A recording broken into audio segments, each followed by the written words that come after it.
Good morning, Raptor Freaks. Lexi Otts here. It is Tuesday, and the Raptors are playing the New Orleans Pelicans. Yeah, there's a lot of injuries for the Raptors. We already have Jakob ruled out for today's game. This is really frustrating to me. Y'all are telling, oh, Lex, yesterday you said he wouldn't miss any games. Oh, Lex, you're wrong. Dislocated finger. He won't miss any games. You said that. Well, that's normal.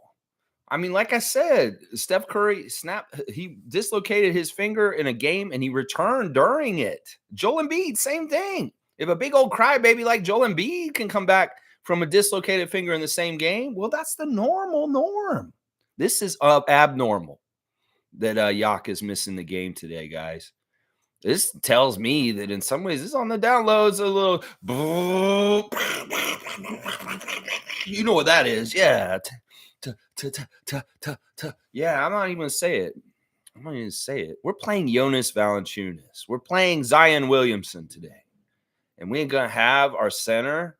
Yeah, that is the ta. I'm not gonna say it. Yeah, you know what I mean. Ta. Not saying it. No, I'm not saying it. Yeah, we know. That's what I'm saying. I'm just saying. All right, if I'm gonna be real here. The last couple times we played the Pelicans, they have embarrassed us. They have embarrassed us with our regular team. The last two times we've gone to New Orleans, they have beaten us. They've beaten the crap out of us, routed us, 30-plus points, 20-plus point wins, killing us, making us, embarrassing us. That is why, this is the kind of day where I'm like, we have nothing to lose. We have nothing to lose. Everybody expects us to lose the Pelicans today. Their record, our health, their health, all this stuff. The only guy that's missing for them is Dyson Daniels. That's it. They're fully healthy other than Dyson Daniels. Dyson Daniels, the only name on their injury list. It's his knee. But he was getting shots up yesterday, but he's out, apparently. On our side, yeah, Scotty, Bruce, and Jakob out, not playing tonight. Already ruled out. Bruce Brown, Jakob Poeltl, and of course, Scotty Barnes, who got surgery yesterday at least. He was in L.A. It was confirmed. Scotty Barnes in L.A. getting surgery on his hand. I love that how quick he got the surgery. In some ways, that Russell Westbrook broke his hand the very same night as Scotty Barnes. Well, we can see the timetable. Let's see how Scotty heals versus Russell. Yeah. They're on the same timeline. They both had surgery yesterday. Seriously. Russell had surgery on his broken hand also yesterday. And so did Scotty. I love that they don't have to wait like normal people. I love that they don't have to get in there and get on a waiting list. No, this is important. This is priority surgery. We need Scotty back. We need Scotty to get healthy right away. Put him to the front line and don't even mess with it. Yeah. I feel like that is something that we got to watch to see how quick he like a youngster like Scotty, how quick he heals compared to an old head like Russell Westbrook. Yeah, he had this surgery. It's confirmed. Scotty, heal well. I hope you got some really, really, really quick, and maybe you're not in as much pain today as you were in the other days before because of this surgery helped you. But yeah, good to know you got in there, got it done. And yeah, hopefully you're going to be better than ever. Better than ever. I guess maybe he will have a bionic hand or whatever y'all were saying. You're saying he's going to have a bionic hand. All right. Maybe there's some sort of bionics in there. Probably not. I don't know. All right, let's see. Once again, the injuries are Dyson Daniels is out for New Orleans. And who's their lineup? Let's see. Well, they've got C.J. McCollum. He plays point guard for them, which has always been weird to me. Brandon Ingram, Herbert Jones, Zion Williamson, Jonas Valanciunas, Jose Alvarado, Jordan Hawkins, Trey Murphy III, Najee Marshall, Larry Nance Jr., Cody Zeller, Darion Sebron, Matt Ryan, Jeremiah Robinson Earl. And yeah, that's pretty much that's a pretty deep team. I mean, they're 10 deep, honestly. I mean, they've got some really good players coming off the bench. But yeah, it's going to be a tough game. Now, the Pelicans have lost 3 out of their last 5. That's something there. Well, really, I'm going to game this as this. Raptors, just mess around and win. Why not? Nobody expects you to. The NBA is a weird place. People see this game tonight, like, easy money, Pelicans win. Well, the NBA is not all about like just how things seem or doing things the way it seems like it's going to go. No, that's not what they're all about like that.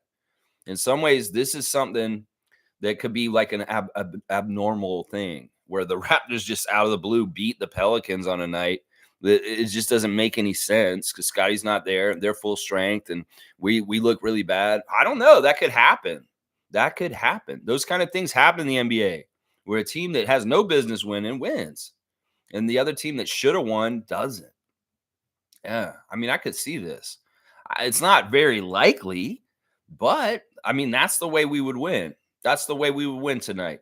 We show some sort of gutsy performance and we just outplay them by the end of it. That would be awesome. I would love it, but I don't know. I don't know if that would happen.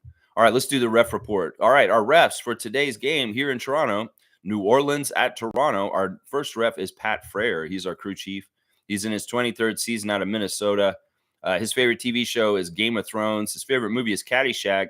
He likes to listen to "We Didn't Start the Fire. We've been always burning since the world's been turning." It's Billy Joel. He likes to read the book Be a Man. His favorite meal is barbecue, y'all. He likes that BBQ. Will you take BQ just for tonight, Pat Frere? We don't have BBQ right now. In fact, we don't even have the backup B with Bruce Brown or Barnes. So it's just BQ right now. It's BQ. It's Barrett quickly. Will you take BQ as your favorite meal? His favorite app is the NBA app, of course. He must like to visit Italy. He wants to play golf at Augusta National, and his hidden talent is sleeping anywhere. I think that talent is so amazing. If we could see that talent in the referee talent show, that'd be crazy. Like maybe they put him in a really weird box or something that's really uncomfortable and see, can you sleep in that, Pat Frere? You say you can sleep anywhere. I want to see this in the talent show. Pat Frere is showing off his skill of sleeping anywhere. Maybe you hang him upside down like a bat and see if he'll sleep upside down like a bat. I don't know. He said he could sleep anywhere. I want to test it. That's a good talent to test in the talent show. I may be boring, but whatever. Pat Frere is the worst ref for the Raps today. We win 48% of our games with Pat Frere involved. We lost the last time he was refereeing this year. And the Pelicans win 46% of their games. So they are slightly favoring us, 48-46 for the Raptors.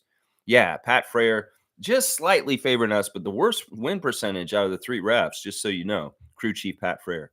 He's not a bad crew chief. He's very similar to Mark Lindsay, honestly. They're very up front, kind of good-natured referees that try and call it as fairly as possible. Pat Frere, I've seen him face off. He gave a technical to LeBron this season. Let's just say that. Pat Frere, you're a badass just for giving a tech to LeBron James this season. I don't think many refs do that that often. And in some ways, you got my respect when you did that earlier this year. The second ref is Andy Nagy, his fifth season out of Toledo, Ohio. Andy is an interesting ref. He can be a little feisty, but he's all right. Favorite TV show, Seinfeld. He likes the band that sings a cover of Turn the Page. Yeah, they're a band that I really liked in the 80s. They were okay in the 90s. And then, wow, ever since then, bleh, Metallica. That's right. Favorite meal, filet mignon. His favorite app is Spotify. He'd most like to visit the Maldives. His bucket list is to get a hole-in-one in golf. And his hidden talent is he's a barbecue expert. Maybe we could like meld Andy Nagy and Pat Frere's talents together. Like maybe Andy Nagy's out there barbecuing with a lot of smoke, and then they see, hey, Pat Frere, you can sleep anywhere. Can you sleep in Andy Nagy's barbecue smoke? Now, Andy Nagy's a barbecue expert. He should know all about Barnes, Barrett, and Quickly. But yeah, he won't see Barnes tonight, unfortunately. Yeah, Andy Nagy's an interesting ref. Let's go look at him in the win percentages. Andy is the best ref today for the Raptors. We really like Andy actually today. We did lose the last game he refed us, but we won the one before that. 56% winning percentage for the Raptors with Andy Nagy. Meanwhile, the Pelicans only win a third of their games. 33% winning percentage for New Orleans. 56-33. Andy Nagy, you are our friend.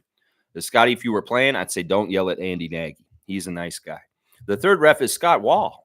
Yeah, Scott Wall. We've seen him a couple times this year. 30 years in the NBA. Jacksonville, Illinois is where he's from. He's born on September 11th, y'all, just so y'all know. His favorite TV show is NCIS. He likes James Bond movies. He listens to Tim McGraw. He reads the Mitch Rap series. He eats pot roast. His favorite app is Angry Birds. He'd most like to visit Rome. And his bucket list is to skydive. Yeah, that's pretty cool. His dad was the former USA basketball director, Bill Wall.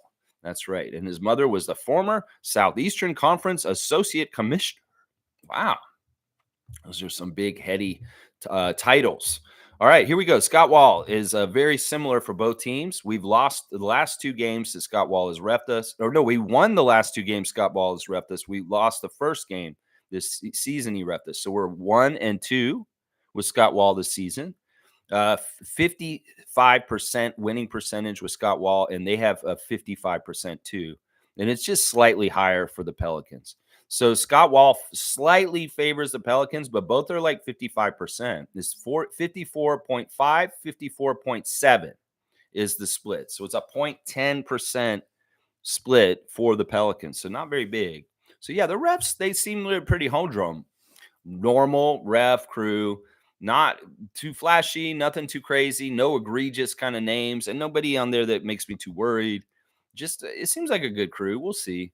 In some ways, we're overmatched tonight, so we may get favor if we have energy.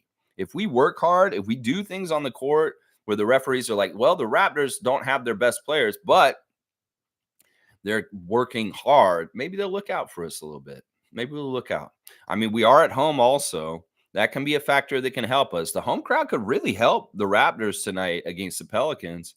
If y'all want to bring it the correct way tonight, Raptors fans going down to the arena tonight, you guys get loud. If y'all chant defense early in the game, whenever the Pelicans have the ball, you may be able to help the Raptors win tonight. Seriously, they're going to need everything they can get to help.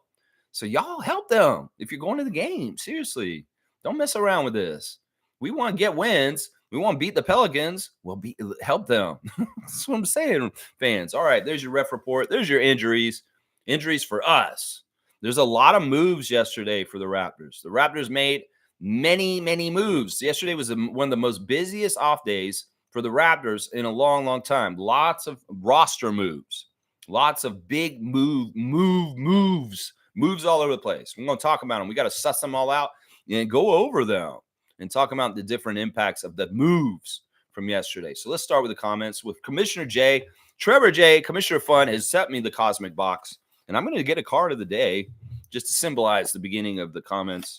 Let's see who we got today. Who's going to symbolize today's stream? The card of the day, the Cosmic card, random card of the day. Oh, weird. This is weird. I got Julius Randle in a Lakers jersey. Julius Randle. This is an NBA Hoops card. And it looks like it is from, I'm not even sure. I can't read the fine print. It's so small. In some ways, I might need to get some reading glasses soon. But yeah, Julius Randle forward card from the Lakers. And this is a Hoops card. Yeah, so your card of the day, Julius Randle. All right, let's see. Trevor J saying, good morning, Raptors. Happy game day.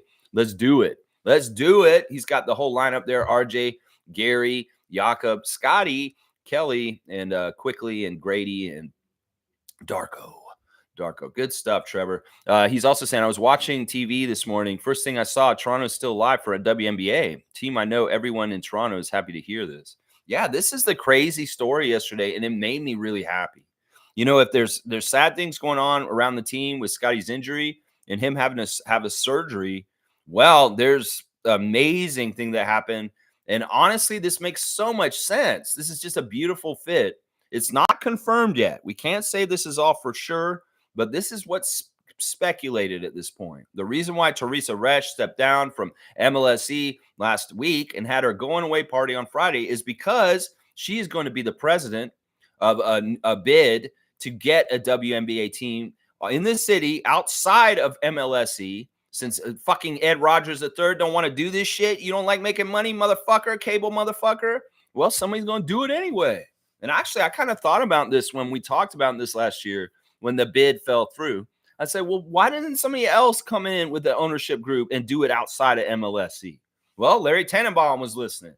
And he's like, he's going to do this with Kilmer Group. His own group. It ain't going to have nothing to do with Bell Rogers. He can do it himself. And in some ways, I love this for a couple reasons.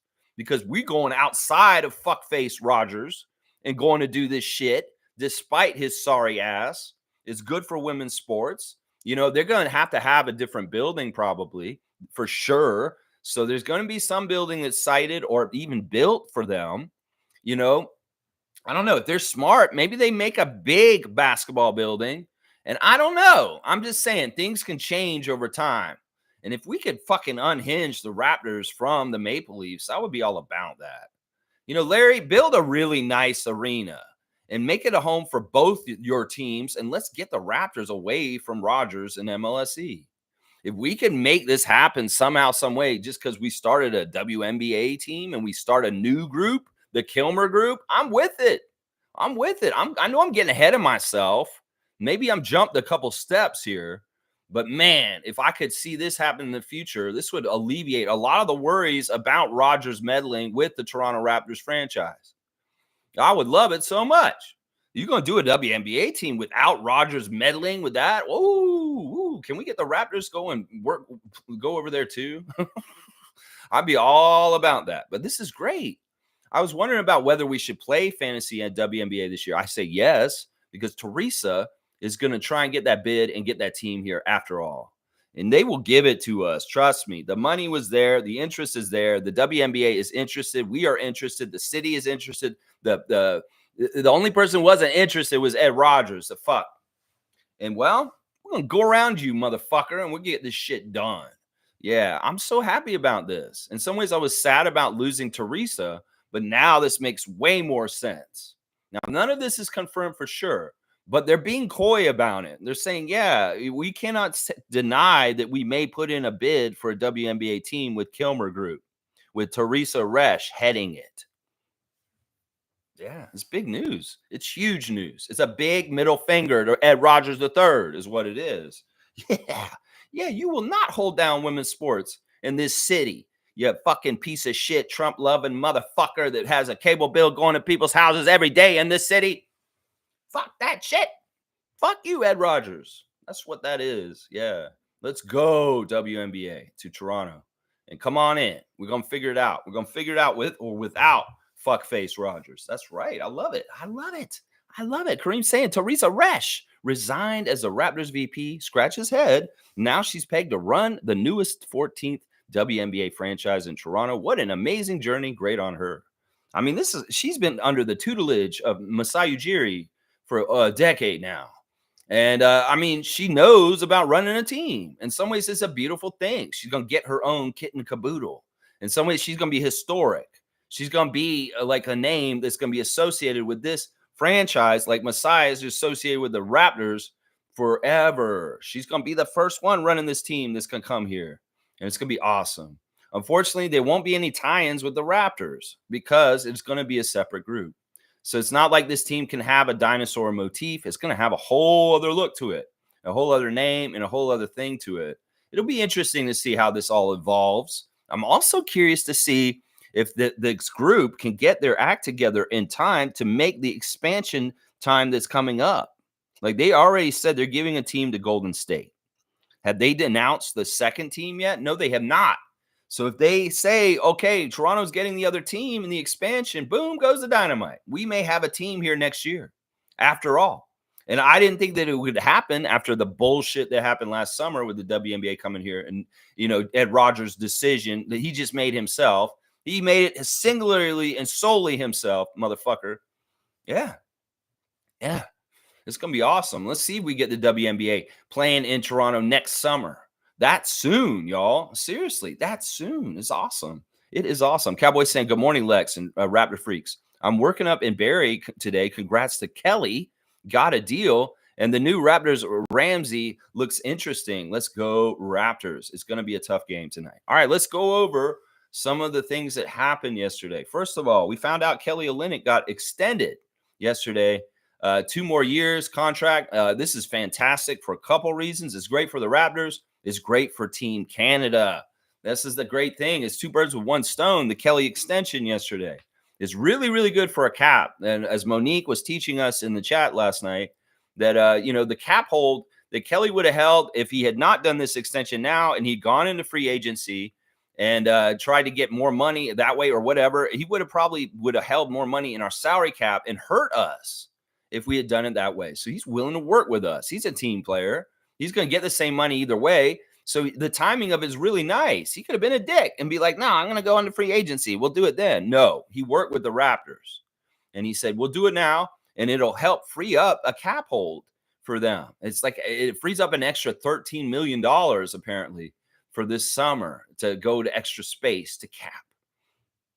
This is in the slot of Dennis Schroeder's mid-level kind of veteran salary. And, Schroeder was supposed to make 17 million, y'all. And Kelly's going to make 13, just over 13.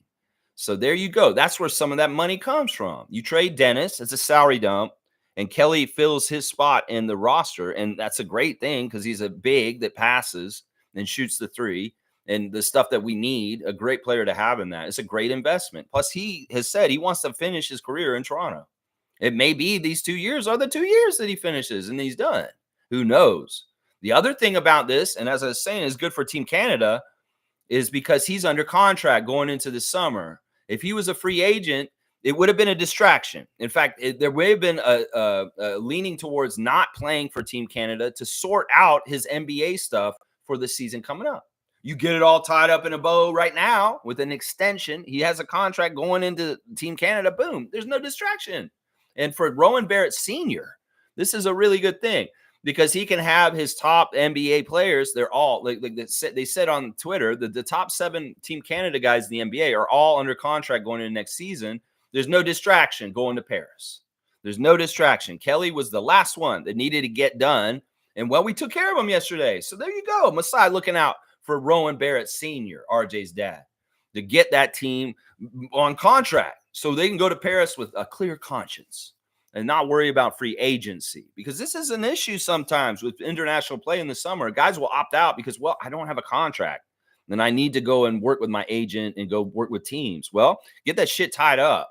So Kelly Olynyk wears the red and white in Paris for Canada. Yeah, so this is a really good deal with Kelly. It's a great price. A lot of people are saying it's not overpaying. It's a fair price for Kelly. And the Raptors, it's a good deal too. It's a good deal. Some people look at it, idiots, and be like, oh, that's too much. You're paying Kelly too much. I'm like, you're idiots. You dumbasses. You dumbasses. You don't get it. It's crazy to think that our 2 centers are under contract for the next 2 years for sure. And they're 2 of the top 5 passing centers in the league. What's to hate about that? What is to hate about that? Congratulations, Kelly. We love you. Oh, Canada. Kelly Olynyk will be a Raptor for 2 years going forward. I love it. Yeah, let's drink some beers. Not me. All right, let's keep going. All right, you brought up Ramsey. Yeah, Ramsey. Y'all want to know who Ramsey is? That's right.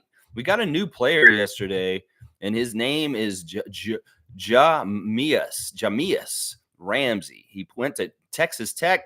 He's a guard. He's 22 years old. He had been on, I forget where he was. He was in Oklahoma City playing for the G League Oklahoma City Blue. He is our new two-way. We just did a couple of shuffling around, or not two-way. He's a 10-day. He's a 10-day, guys. He's on a 10-day. So he's going to be here for 10 days. We'll see if we reinvest in him later. He's a guard. He's 6'3". I don't really know about much about him. I did not scout him. I probably should have watched the highlights that you guys are posting. He did play a couple games in Sacramento already in his career. He's played 32 NBA games so far in his career. The Kings fans, when they saw that we signed him, were calling him a Kings legend for some reason. So Sacramento fans like this guy, Jamias. I believe that's why you say his name, Jamias Ramsey. Yeah, so he's a 10-day that we just signed. Now, there was a lot of shuffling around yesterday, and some sad things happened. Sad things happened yesterday. We've already had Javon Freeman Liberty converted from a two-way to a full contract and being on the Raptors now. And after that, we went and signed DJ Carton to a two-way off the 10-day contract he was on. So now he's on a two-way. So he's stuck with us and on G League 905. So Carton's been invested in. Javon Freeman Liberty's been invested in. Now, we heard something yesterday, and we didn't get the other part of the story until afterwards, and it was confusing. The Raptors converted Mo G from to a two-way contract. They gave him a two-way yesterday. And it was like teams get 3 two-ways. And I was like, Jonte Porter, DJ Carton, and Marquise Noel. How does Mo G have a two-way contract? Because there's only 3 allowed a team. Somebody lost their two-way. And I speculated it's either Jonte got put into a full contract with the Raptors, since we're going to need him at that level anyway. You could just do the same thing that you did with Javon Freeman Liberty with Jonte and convert him over. Or the other outcome, which is Marquise Noel got waived. And that is what happened yesterday. We waived Marquise Noel from the Raptors yesterday. He is not on the 905 or the Raptors anymore. And it's a sad, sad thing. In fact, he has gone and taken all of his social media off of Twitter and Instagram just to not deal with it. I am so sad for him. He came in with such ambition and saying things like, I'm going to be the greatest Raptor of all time. People are trolling him for this shit. It's sad. This is a hard league to make. This is a hard league to make. And I don't know if Marquise will get another chance. I hope he does. I really, really do. I'm rooting for him. I'd like to see him play more in the NBA. But I will say this. Marquise Noel got NBA points. And that's more than many humans on this planet. He scored some points in the NBA. He can say he made the NBA. He can say he made a NBA points too. But it counts. It still counts. In some ways, he realized a dream. I don't know if he'll get to touch his dream again. This is how scary and tough this league is to make. That's crazy. You have your hamstring coming down court in a game, and boom, it really derails your career if you're in a certain level of it, and it's like tough decisions have to be made. It may be that Marquise Noel's hamstring was not progressing in the right kind of way, and just like Ron Harper Jr., it's like cut bait and switch. It's like, sorry, guy. We had all the intentions in the world. If you had been healthy this year, we probably continue with you, but we got to go because we need people right now. We have injuries. Scotty's out. We have different things going on. We're going to need healthy bodies. And you guys that are two ways and you're just hurt, we can't do this right now. We need the flexibility between the 905 and the Raptors for you guys to be available, Ron and Marquise. So in some ways, the same thing happened to 2 of our two ways this year. They got hurt. And because they couldn't play and we needed somebody else to play in that spot, they're gone. And I feel so sad. I don't want Marquise Noel to hate us going in the future. We love you, man. We gave you a chance. And honestly, I wish things had gone totally differently for you. I have no idea what's for the future for Marquise. I hope that he heals up and he can still play in the NBA somehow, some way. I wish it could be here, but it's not going to be. His loss is Mo G's gain. He is now on the Raptors main roster and will be able to play for us regularly going forward, Mohamedou. So, yeah, it's crazy. It's crazy. It's sad about Noel. It's sad. I hate it. I hate it so much. When I heard it, it was heartbreaking to me. This yesterday was a weird day of triumphs and heartbreaks. The Marquise Noel part is a heartbreak. The Kelly Olynyk part's a triumph. The Teresa Resch stuff is a triumph. But, yeah, I hate hearing this kind of stuff, man. I hate hearing this kind of stuff. Cowboys saying Toronto's getting a WNBA team? Nice. It's not for sure. Let's not count our chickens before they hatched. But it looks good now at this point. I mean, they've done all the legwork to test the market. And that's fine. It's just, hey, you guys want to leave that money on the table? Okay, you idiots. Well, Larry's going to go get it. Larry's going to go get it. That's right. Larry Tannenbaum, you're a saint. I love you, Larry. Oh, my gosh. I love you so much. Let's see. James saying Marquise Noel waived. He was too small to crack the rotation. We should have picked a better player last year. Ramsey looks better than DJ Carton. Okay, good stuff, James. You know what? I'm going to say this. Marquise Noel was such a ball of lightning in the tournament last year. He was really one of the best players in college basketball last year. I mean, we did not intend for him to pull his hamstring in the game earlier this season at the 905. He was electric in 905 while he was healthy and playing, James. He was very good. In fact, I thought he would be in the NBA. This injury is the only reason why he's being cut is the injury. It's not that he's not good enough. No, that's not what it is. It's just that his injury is tough. He was in the rotation for the 905. And honestly, if he hadn't gotten hurt, it would have been interesting to see him at the G League All-Star game which he made. He's a G League All-Star, even though he's cut now. And also, he probably would have been getting opportunities with the Raptors for the rest of the season with the injuries if he was not hurt himself. I really think it's just we need able bodies. And they're saying, like, well, Ron, you're not going to play for the rest of the year. We've got to waive you, and we're going to give a two-way to somebody else. And Marquise is the same thing at this point, too. It's nothing Marquise did wrong. It's the injury. I'm telling you right now, it's the injury. Same thing for Ron. Both those guys got injured. They couldn't play anymore. Well, we need people playing in those spots. And that's what it is. So you've scouted Ramsey, and you think he's better than DJ Carton?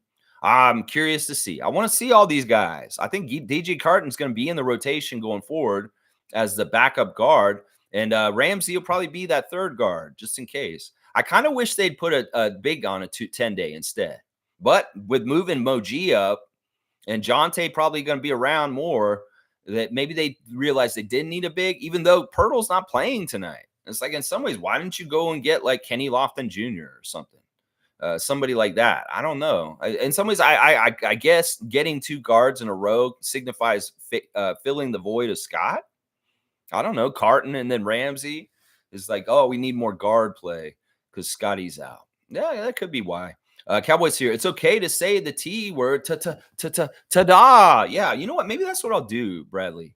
I'll just replace the T word with ta-da. Yeah, we're out ta-daing. Tonight we're going to ta-da because Jakob is out. Yeah, tonight we're ta-daing. All right, that's right. Ta-da. Cleaning services.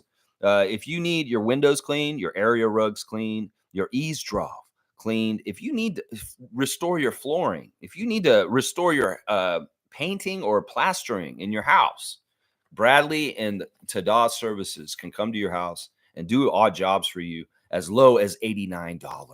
That's right, 647-833-6844. Call Tada. They can help you with household chores if you don't want to do them. You're lazy or you can't, or you just need a man around the house. Bradley can be your man. He can come on down and do it. That's right. All right, let's see. Cowboys saying with Masai signing all these point guards, I believe he's eyeing a forward and center at this draft. Yeah. I mean, I don't know. People are saying different things. Like somebody was saying yesterday, since we signed up Kelly and we've got Jakob under contract, they think we're going to draft guards. Yeah. He thinks that some people are thinking we're going to draft guards because of all this. So I don't know what they're going to do. I think that whatever we do with the draft scenario as far as the pick with San Antonio will determine this kind of stuff depending on whether we have that pick. Then it's like, okay, if we don't, then it's near the end of the first round we're looking at, and we're going to think about that talent there. I always say this. Y'all like some of these big guys near the top of the draft, like Alex Sarr, people like that. Well, I would think that they're going to draft the best available player if they do keep their lottery draft protected pick. I'll bet you they will. It won't even matter what position they are. They're going to draft by best player if they get in the top 7. So we'll see. We'll see how it all shapes up. A lot to be determined by the season, how we finish, and whether we keep that San Antonio pick or not. That will be the biggest factor in deciding what position we draft.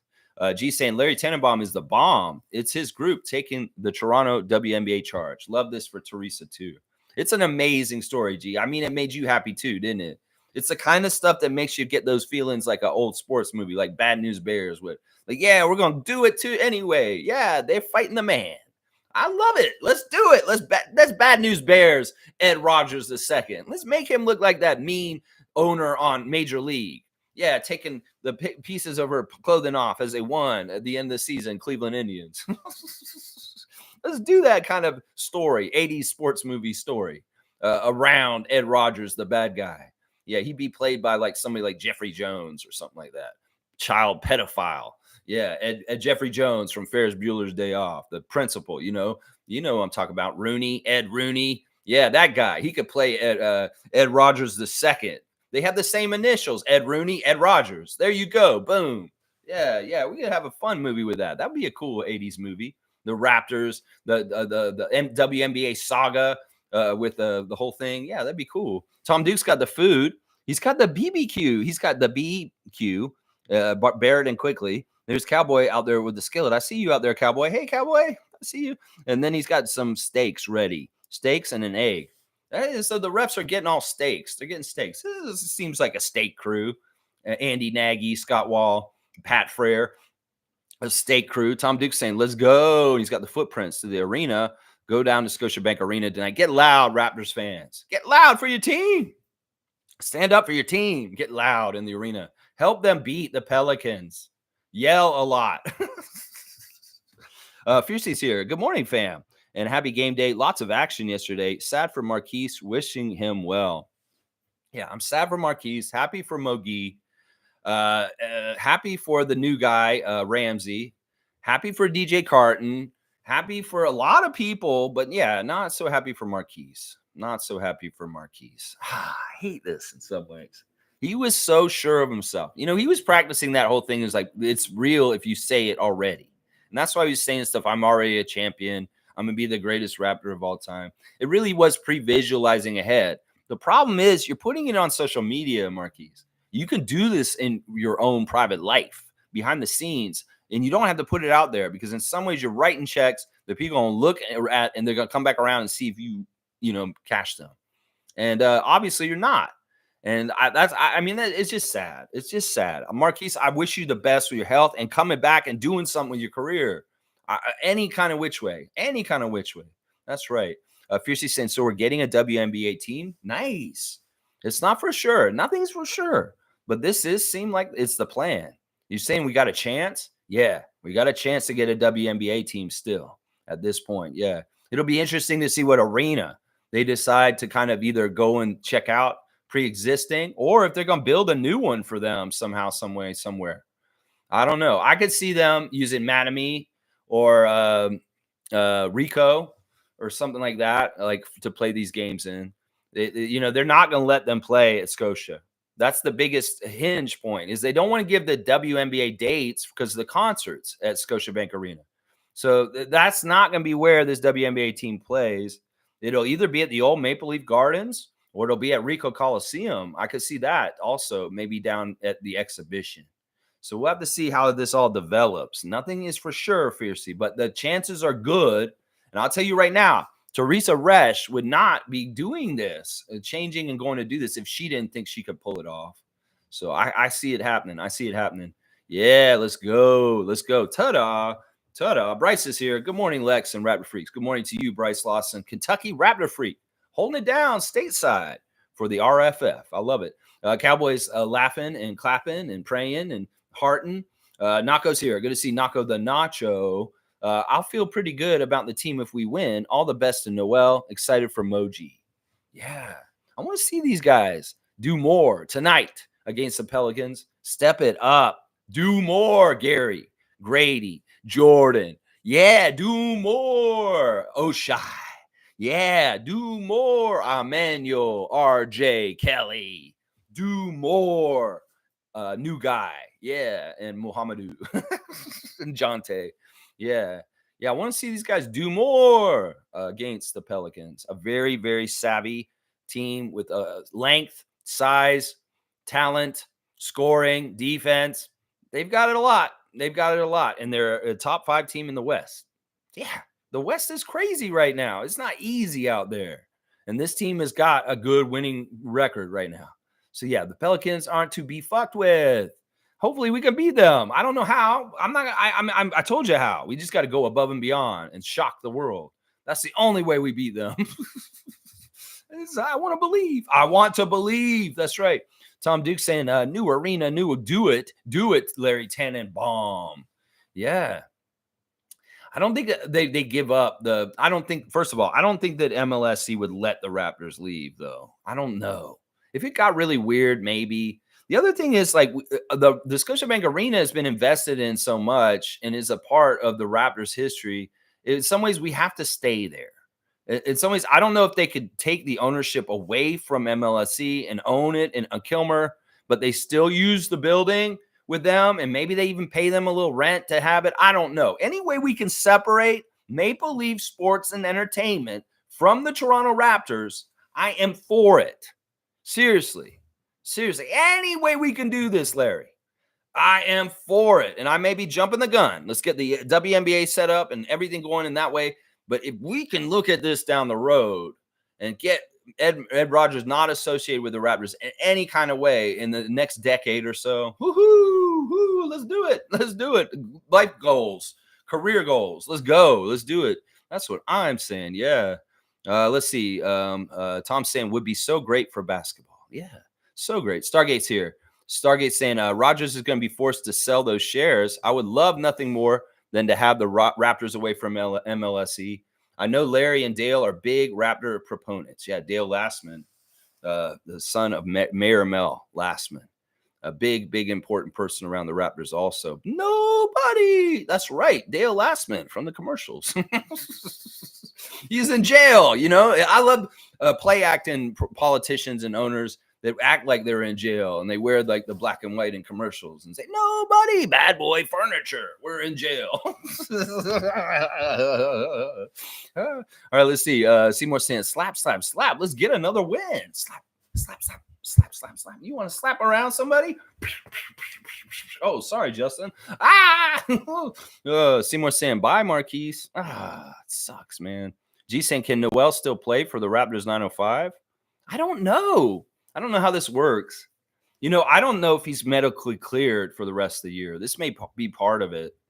Like, I would think that they would have kept him around even though he's hurt if he had a timeline to be back before this season's over. We got to remember the 905 will be done by the end of this month.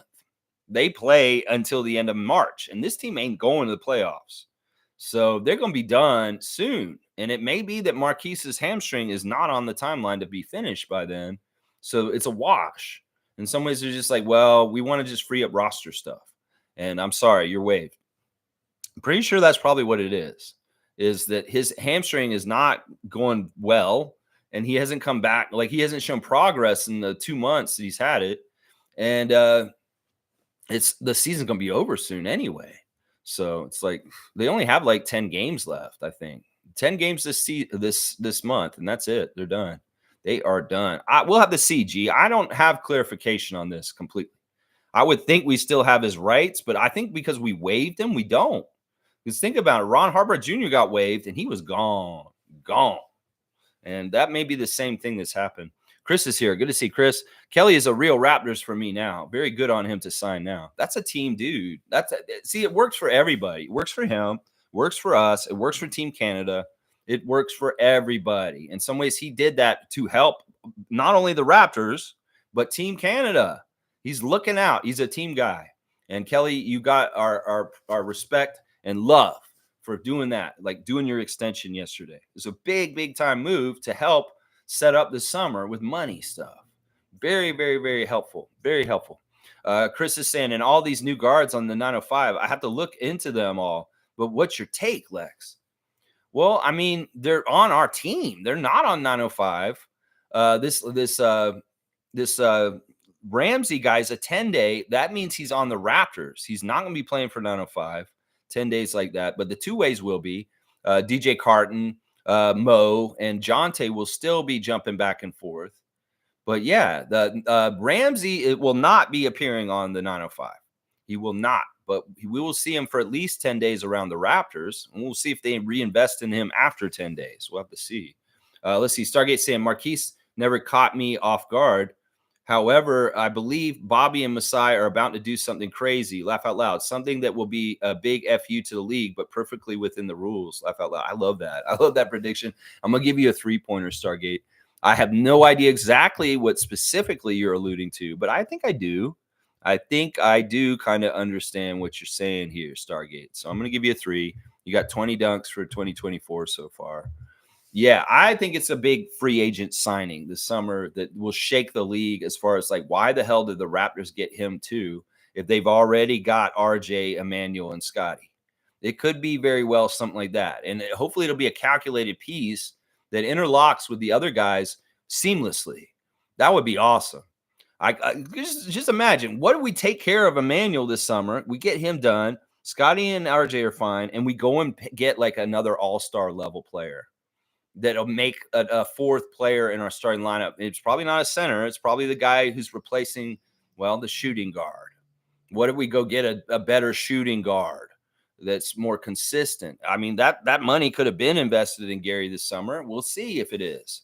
I don't know. I like what Stargate's describing here. I think you're right. I think that they do try and look for these kind of things to do the big Dana middle finger salute to the league overall for certain things and within the rules, of course. They don't want to get penalized, of course. Chris is saying the idea Kelly is too pricey is dumb. His 3 ball will return, and then maybe the haters will shut up. I think it's age. It's people, they just look at the age and they're saying, why is he making so much money at his age? It's stupid. It's stupid. A lot of the takes on Kelly were similar to the ones on Pirtle. And they just show kind of a lack of basketball IQ by the individual who's slamming those players. They really don't understand how good they are to be on our team and how they're a big part of why our offense has been so badass this year. Jakob Pirtle and now Kelly Olynyk more recently. So, yeah, they'll shut up. Love the Kelly extension. I do too, Nako. I do too. Let's keep it in the family. Keep it in this country. That's right, Kelly Olynyk. That's right. Seymour saying, my aunt told me yesterday, Nebhard on the Pacers is my cousin. I was like, wow, never thought about it since there's tons of Nebhards in my family. This is cool as hell. I don't know. Should I give you a dunk for it? I think I will. I'm going to give Seymour a 3 for this because I feel like this is kind of cool. All right, Raptor Freak family, we are related to Andrew Nebhard. if Seymour is related to him, then we're all related because we're all Raptor Freak family. That's right. I didn't know I was related to Andrew Nebhard until today. Thank you, Seymour. I did not know this. This is awesome. That's so cool. I mean, we liked him already. I wish he'd came in this deal. This is all Pascal's agent's fault. He's also Andrew Nebhard's agent. And when we were negotiating with the Pacers in the Siakam deal, we asked for Nembhard and Mathurin. And Indiana's like, no, you can't have them. And Pascal's agent, when he did the whole thing and got Siakam there, he said, now you guys can be together. It's like that was part of it. I think Pascal's agent was saying, no, I'm not going to trade. You can't have Andrew Nebhard on the Raptors because I want my clients together on the same team.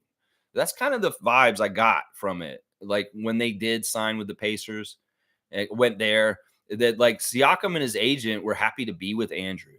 So, this is awesome, Seymour. Wow. Don't hit your cousin up for any money. They hate that. But yeah, this is cool. Seymour is related to Andrew Nebhard. We found out. His aunt told him. This is cool. Dana's here. Good morning, everyone. Good morning, Dana, and your cool new tattoo on your shoulder of your dog. That's awesome. So awesome. All right, let's see what else people are saying this morning. No. Nako the Nacho saying at the very least, Marquise is going to make a lot of money playing basketball. But yeah, fast-moving business. Well, not playing for the 905, but internationally, possibly. Yeah, I could see him like going to other countries and being a badass. I mean, he could be like Marbury and be the king of China. Seriously, he love him and he would be a king. That's not what he wants, though. He wants the NBA. He's going to keep trying. Watch. He's going to keep trying. I'll bet you. Well, I don't know. The money is not good at his level. He's got to work harder if he's going to make that money. If he wants that money, he's got to go international probably. Because these G League guys, they don't make that much money. It's the dream of making the NBA that keeps you in the G League. The money is overseas. Seymour saying, salute Raptors in the house dunk champion Mo G. That's right. Salute in-house dunk champion Mo G being on the Raptors. That's right. That's Sheriff Seymour Pape. That's right. Seymour saying, Cowboys crazy cold in your hometown, bro. Who left the freezer open? -20 in Alberta right now. Woo, we got sunshine and heat. It was like spring yesterday. It was like 8 degrees Celsius outside. It was beautiful. Oh my gosh, it's 12 degrees right now here in Toronto today. You are -10, 20. Oh my gosh. I was thinking about moving out west. Oh, I'm gonna have to rethink this. Kareem saying all DJ Carton has to do is cling on to Coach Darko. Darko will lead him like Desmond Bain. Yeah, I like that. It's interesting. They're talking to Grady yesterday at practice, and they bringing up Grady's things to work on. And he said, actually, I haven't actually had my meeting with Darko yet, where he tells me the things I have to work on for this summer. Some people have had their meetings with him, but Grady has not had his 3 or 4 things you need to work on this summer meeting with Darko yet. That's what he said in an interview yesterday. Yeah. Interesting interviews. Who was it yesterday? It was Darko. RJ was in an interview. RJ's funny. RJ's a little surly with the press. I like it. In some ways, he don't take no mess from them. In some ways, he's very honest and just straight up and just kind of like, I am what I am. You get what you see is what you get kind of way that he carries himself with the press, RJ Barrett. In some ways, the press are just such carrion eaters. They come in and they laugh. You know, at one point, Eric Kareen was talking about all the injuries. And the fans in the comments were like, Eric Kareen, why are you laughing about the Raptors being injured? I love that our fans are more feisty and fighting for the honor of our team now. This Scotty FC phenomena right now is amazing. In fact, they're on Grange right now. You go, Scotty FC. You're making me a big fan already. You got Brick Muse. Go continue to go after people. Seriously. Seriously, I will speak your legend. They're mad at Grange now because Grange tweeted a tweet about Scotty's surgery going well with a smiley, laughy face on it. And they're like, why are you laughing about Scotty having to have surgery, Grange? They're coming at him. I love it. Love it. Yeah, y'all need to watch out. Toronto, Scotty FC is out there, and they're watching, and they're going to make sure people respect Scotty Barnes. If you don't, you may get the wrath of them. Yeah, you don't want to find out what Brick Muse found out. That's right. So walk with caution. If you come in towards Scotty with any kind of negativity, he's got some protectors now, and I'm very, very proud of these people. You keep going, Scotty FC. Y'all get Grange right now. Screw him up. Mess Grange up. If y'all could get fired, if you could get him fired, oh my gosh, y'all would be my heroes. Seriously. Could y'all get Michael Grange fired, Scotty FC? I'll give you that challenge. If you do that, I'll be like, these are badasses. They got Michael Grange fired. I've been wanting this for years. And Scotty FC showed up and took care of business. Go on then, young Scotty FC, and protect your young Scott Wayne Barnes. From idiot motherfucker Michael Grange. Please do it. Do it. I love it. Yeah. What are you laughing about, Grange? Huh? What you laughing about? The injury. Huh? Why are you laughing about that? So good. So good. You go. You go. Yes. Let's see. Cowboys saying it's meant to make you stronger. Stronger. That's right. Nako's saying Sarr is the best available player. Alex Sarr, Frenchman. Yeah. Yeah. See, Cowboys says the winner makes you stronger, Seymour. I see you freezing out there. Chris is saying, I really think they still draft a big to replace Koloko. Also, Boucher barely plays. Yeah, everything about Boucher, just stop.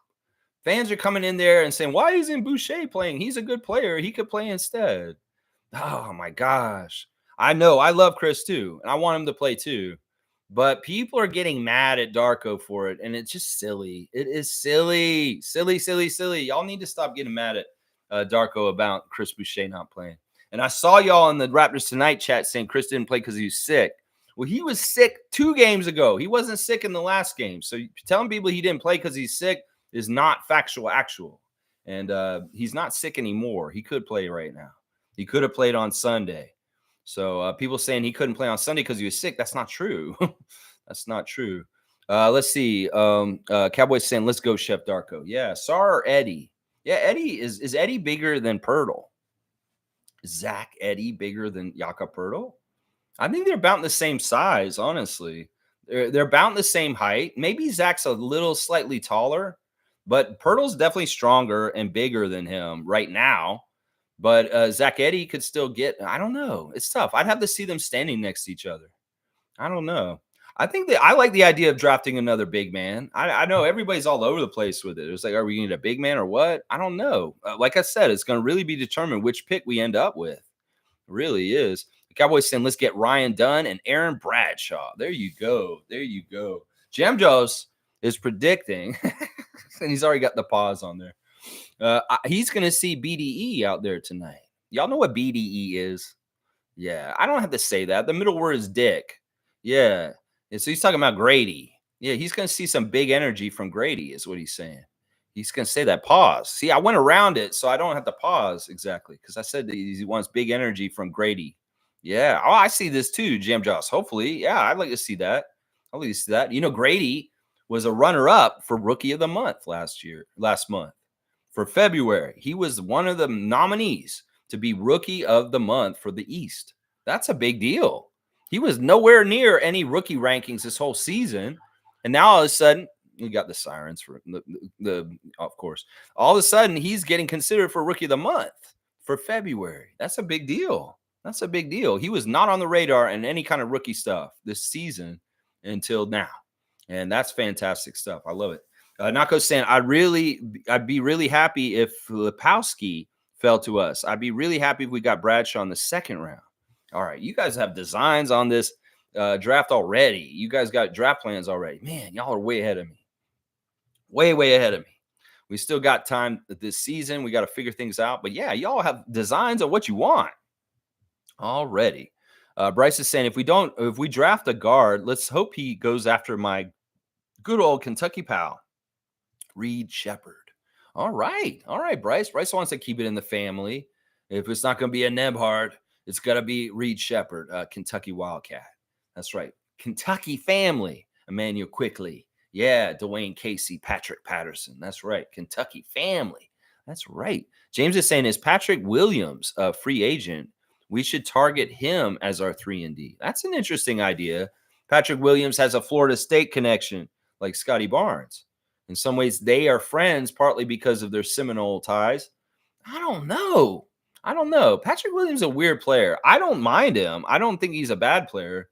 I've never thought about him being on the Raptors until this very instant that you brought this up, James. Maybe. I don't know. Once again, we speculate, we talk about ideas, but this is really not what we do a whole lot on this channel.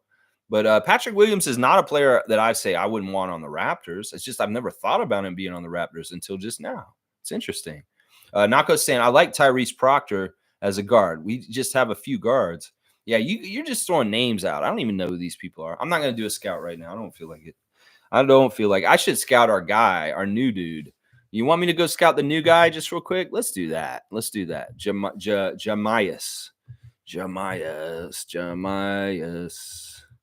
What? How do you spell that? Jamias Ramsey. No. All right, I'm gonna look at. He's got highlights from being on the Oklahoma City Blue against the Lakers. Wait, is this the Lakers? Real Lakers? No, South Bay Lakers. Okay. All right, Jamias Ramsey erupts for a season high 37 points on 15 and 19 shooting versus the Lakers, and this is 11 months ago. All right, let's see. He's got a dribble. He's coming around on the edge, comes the baseline, up and under, around the defender. Nice, strong finish.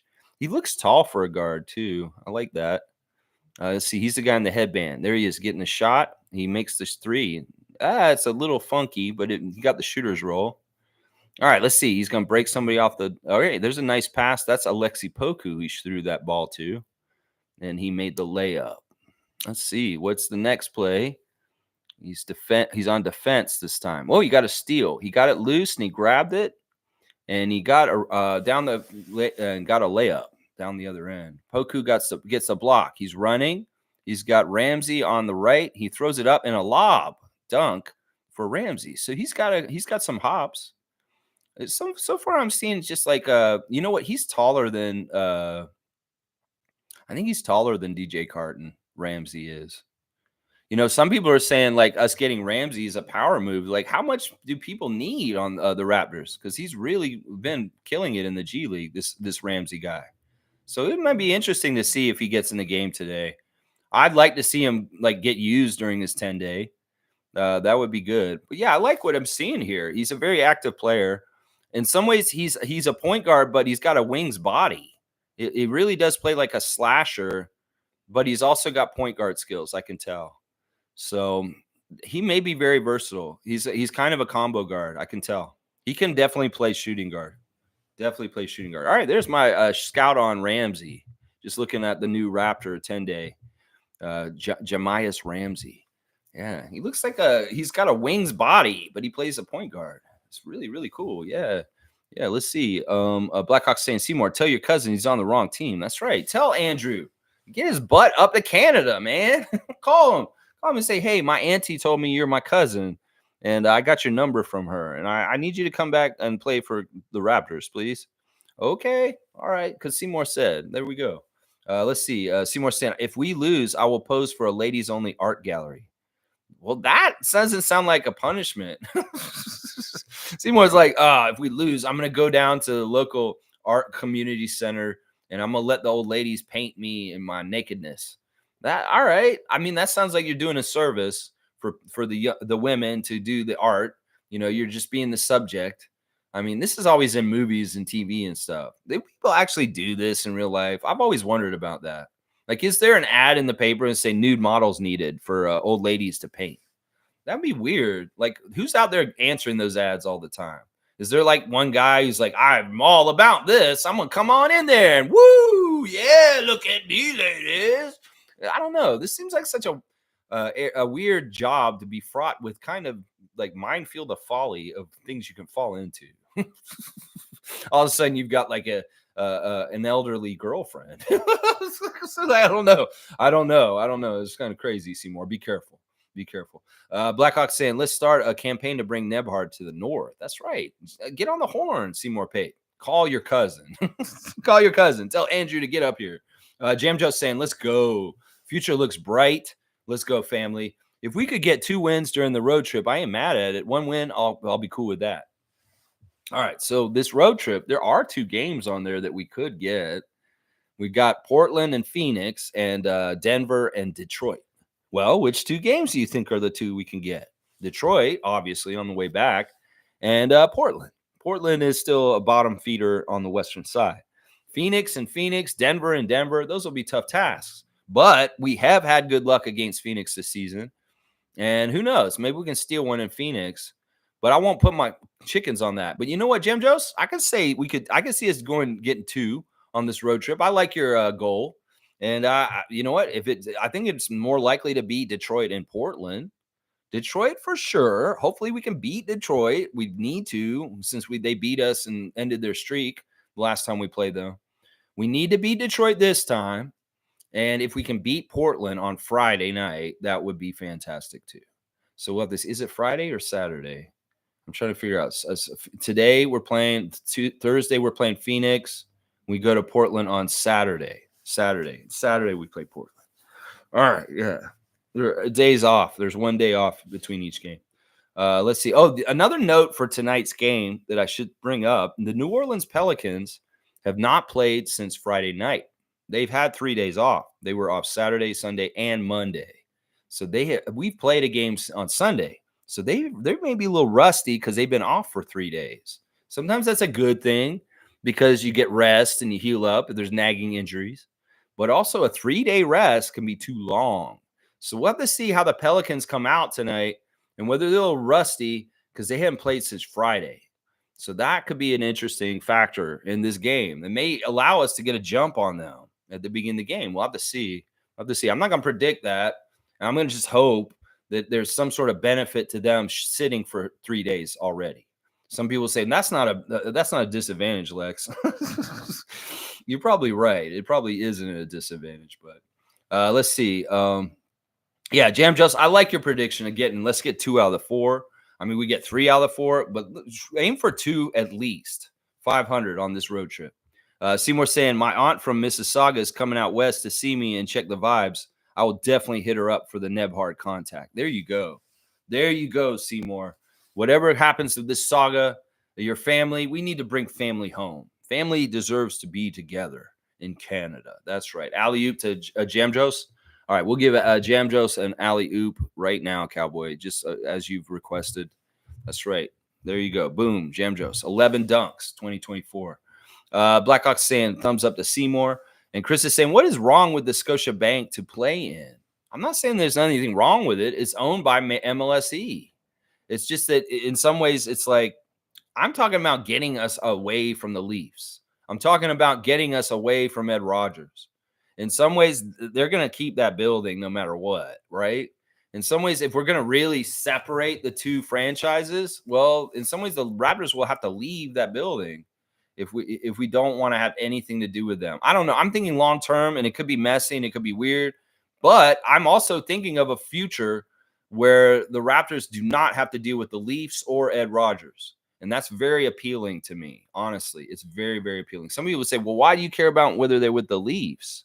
You don't understand. Just ask the Clippers about sharing crypto with the Lakers for a few years now. Yeah, in some ways you can figure it out. But in other ways, I mean, the Leafs part isn't as important. It's really the Ed Rogers part that I want to get away from. Let's see. Trevor's saying Milwaukee Bucks came from behind to beat the Clippers. Yeah, I hope the Clippers continue to win. Russell Westbrook's injury is not good for them. In some ways, I'm not happy about that outcome. Cowboys saying, tell Auntie to bring her snowsuit when she comes to see you in Alberta. Trevor's saying Brooklyn lost to the Memphis Grizzlies. That's good for us in the standings watch, of course, that Brooklyn lost and we get closer to them. I believe we're only a game behind them right now. One whole game behind them. Let's see. Seymour's laughing. Chris is saying, I looked online, but hamstrings might take a couple months. Really too bad, but he'll be on some G League team. But once waived, he's gone. Yeah. We'll see what happens with him if he gets picked up and what his destiny is in the future. I'm sure we'll see him somewhere, somehow, in some place. It's just too bad it's not going to be with us. It could be with us. I don't know. Is there any way to circle back at some point? Maybe. But who knows? We'll have to see. Seymour saying, is that the same Ramsey from the Kings organization? Yes, it is, Seymour. That is the same Ramsey. He played on the Kings for 2 seasons already. That is the same Ramsey. So Seymour's like, is that the same? He knows. He's familiar. Let's see. Stargate saying, I know back in the day when he was alive, there were rumors that Prince was interested in being a Raptors owner. Not sure what happened to that. And Cowboys saying, yep. Well, we knew that he had the house on Bridle Path and that Toronto was like a second home for him. So I can see this totally being true. Plus, he loves purple. Of course, it makes sense that Prince might want to get in on the action of owning an NBA team, the Raptors being probably, I mean, Minnesota may have been the other team that he talked about maybe owning because of his Minneapolis ties. But who knows? I remember this too. I remember hearing that Prince was interested in being a part owner of the Raptors in the past. Seymour saying, if so, he can ball, but he reminds me of Trent Jr. without the shot. Oh, okay. Yeah, that's the same Ramsey. It's the same Ramsey. So we'll have to see how he is. We'll have to see. Dana's saying her 2-finger salute is to the league. All right. She's sending her 2-finger salute today to the league. It's official. 2-finger salute to you, NBA. Seymour's got his fingers going too. All right, good. Nako's saying Cavaliers were going to move to Toronto. I think the year LeBron got drafted obviously didn't happen. That's not when that was going to happen, Gerald. That was going to happen in the 80s, long before any of that. Before the Raptors existed was when that was going to happen. That was going to happen in like the mid-80s. Before there was an ownership group that wanted to bring an NBA team here a couple times. And the first group, they weren't successful. Then the Bateau group and all Alan Schlate and all them, they got it done in the middle of the 90s. But there was an attempt to move the Cavaliers from Cleveland to Toronto in the mid-80s. Yeah.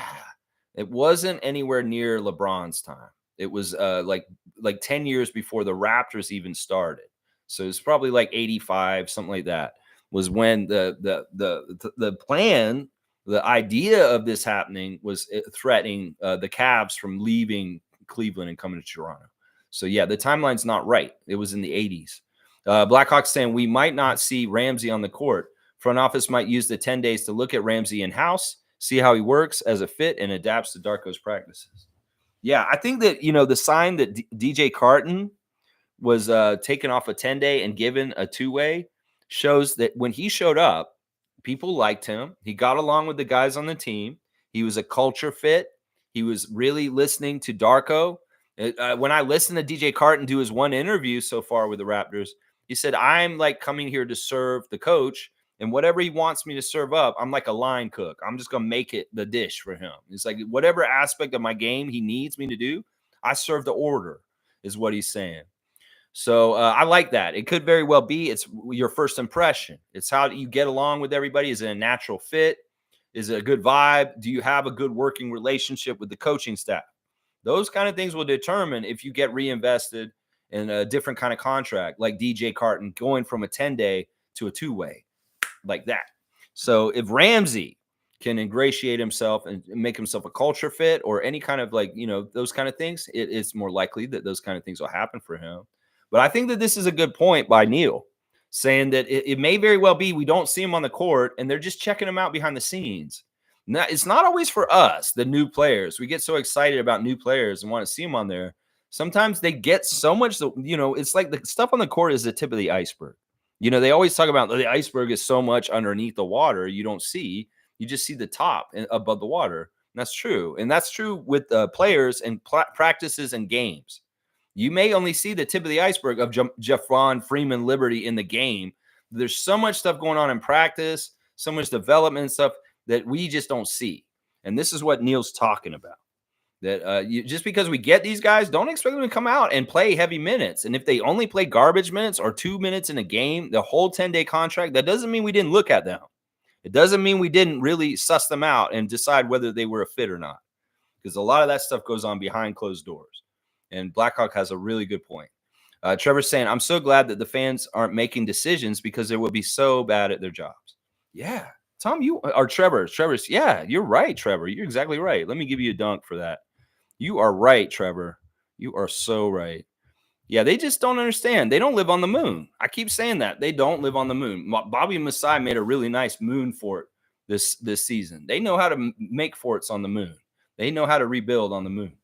Shir Khan saying, good morning, Raptor Freak family. I like the extension for Kelly news, but was slightly concerned with the fact that it was max extension they could offer. Do you guys think if this is an overplay or an okay deal in the new CBA era?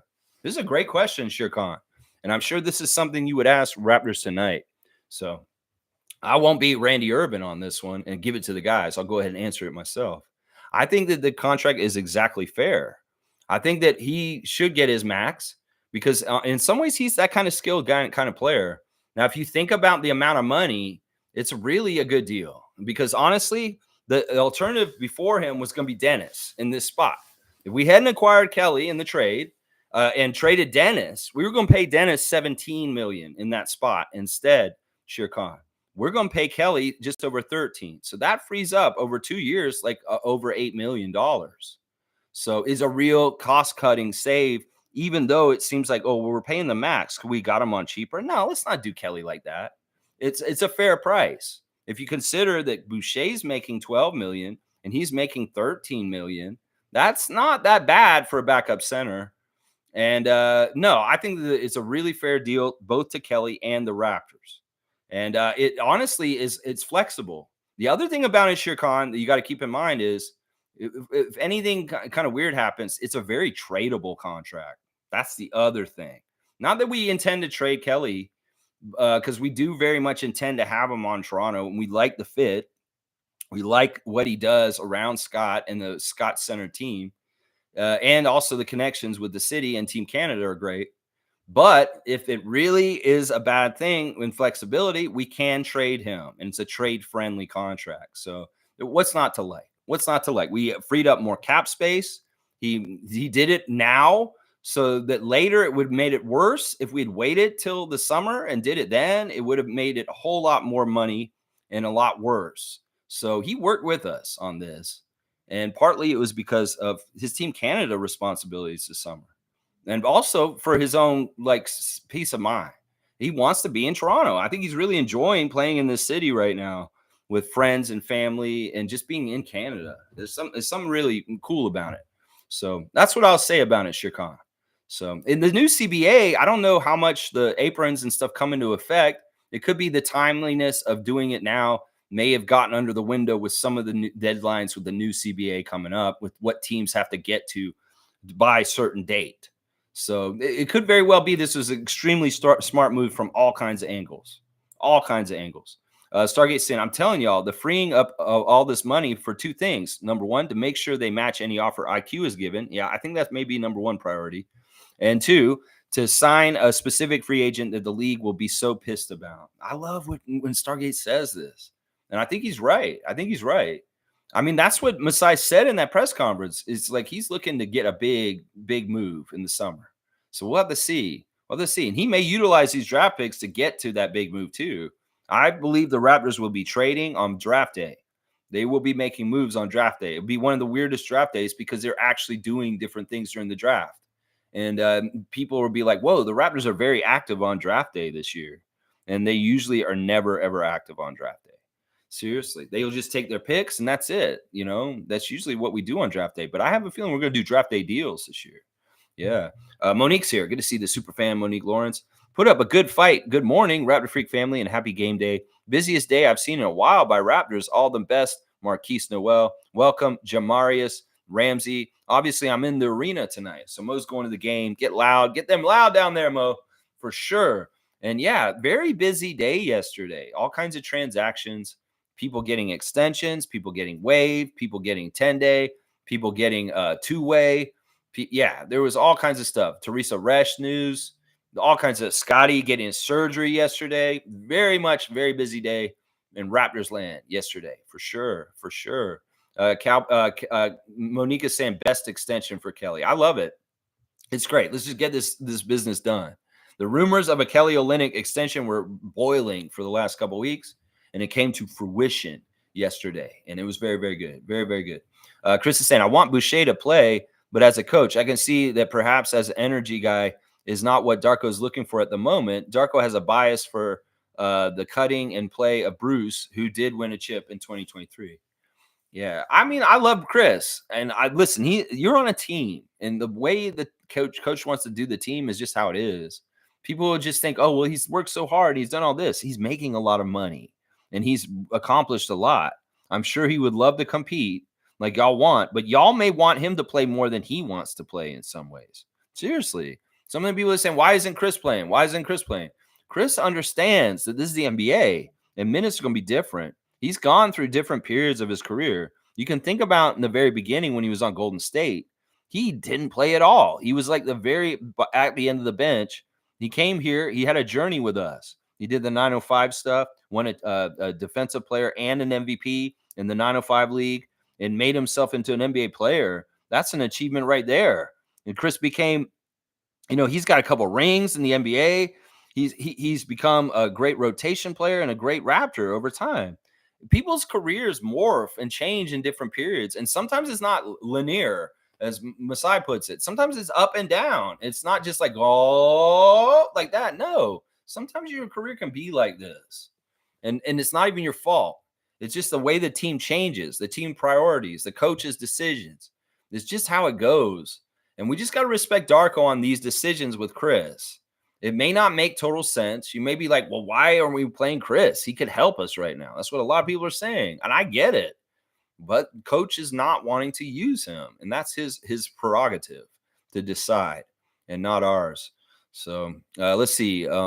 Stargate saying, Ramsey remind me of a taller Scoot Henderson. Interesting. That's an interesting one. Dana's laughing. I'm not sure why she's laughing. Chris is saying, I win here and there with Barnes out is good with me, but with no Yak, going to be very hard to get a win. I think this is true. I think this is exactly right with Chris. I thought we may have a chance with Pelicans, even with Yak in, but I don't even think it's a good chance with Yak in. So with Yak out and Scotty out, we're not going to have a front line. What do you think's going to happen? What do you think's going to happen with Jonas V and Zion Williamson? What do you think's going to happen? I think we can tell what 1 + 1 = 2 on this equation. That, we don't have our two best big defensive players, strongest players, and they have all their guys. And we know Jonas. We know Jonas very, very, very well. We love you. We love you, Lithuanian, Jonas Valanciunas. Yeah. What do you think they're going to do? They're going to go at us down low in the paint and try and bully the hell out of us. How much can Kelly take? Kelly's going to be fighting them. He's going to be earning that extension right away tonight.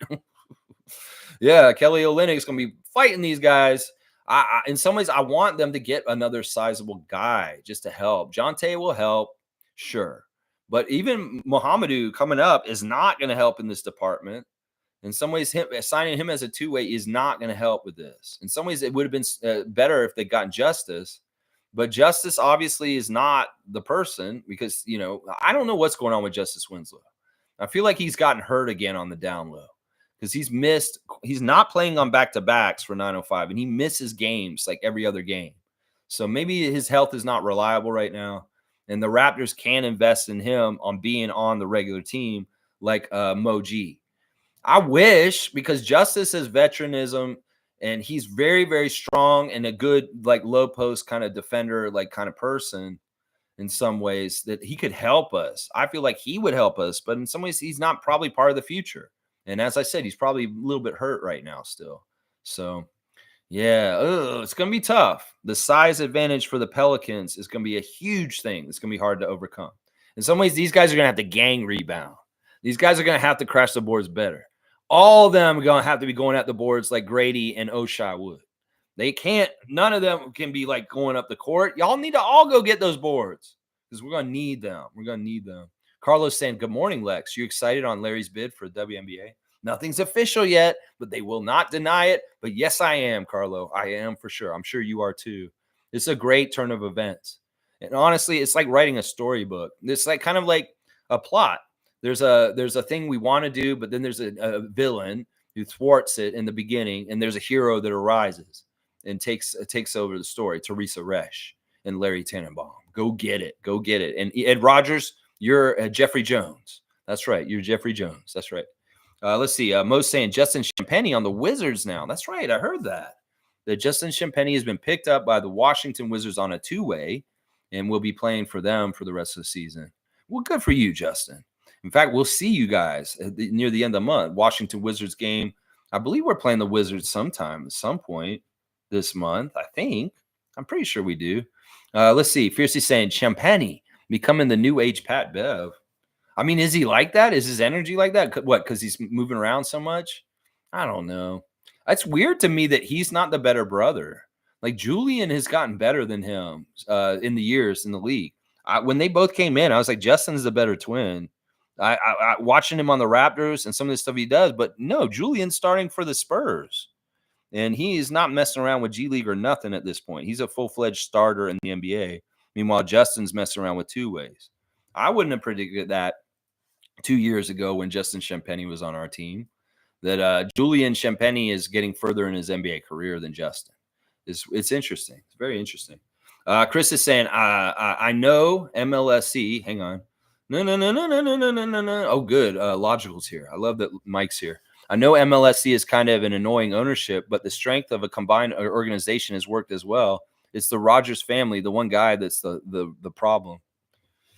I mean, I get it, but I'm talking about things that I've had problems with MLSC since since I started working there. When I worked for MLSC, I saw it from the inside, Chris. And I'm just saying that in some ways, I mean, we're really good at separating it now. And that was Tim Lewicki. But for the first 15 years of the Raptors organization, the Leafs were holding us back. I'm just going to say that right now. I could tell from the inside. Now, when Tim Lewicki came in and got some difference between the people that were running the Leafs and the Raptors, was Richard Petty was running both, things got better for the Raptors immediately.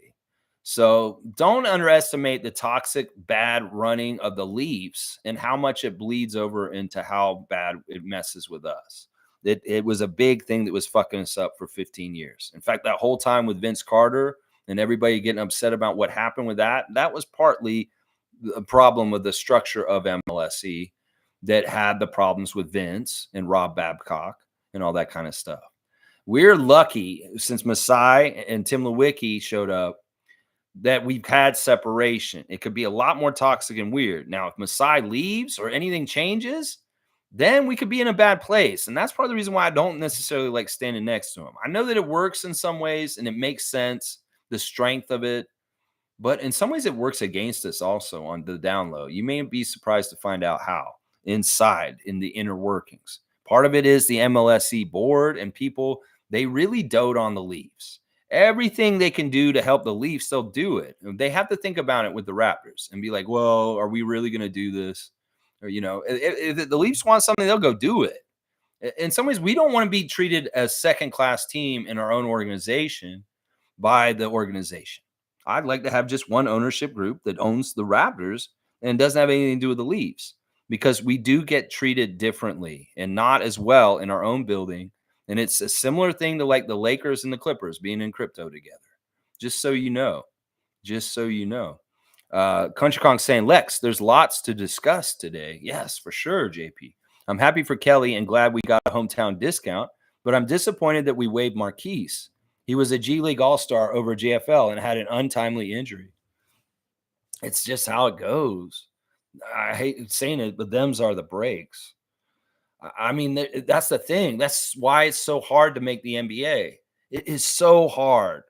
It is so hard. You can't take anything for granted. And man, it is so hard. I feel bad for Marquise too. And I want to see him succeed in whatever he's going to do for the rest of his life still.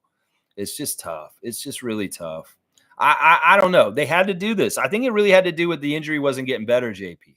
I think that if they saw some sort of horizon where he was going to show back up before the end of the season, then it would make sense. But if he's not projected to be healthy until April or June, well, why would we have him around on a two-way for the stretch run of the season if we can't even utilize him? It really is the injury. It really is the untimely hamstring injury. It sucks. Oh my gosh. I had a real bolt come through me when I saw it happen to him. And I was like, oh no. Oh no. Because it looked really bad when it happened when we were watching the game. And I was hoping he'd bounce back quickly, but he did not. He has not.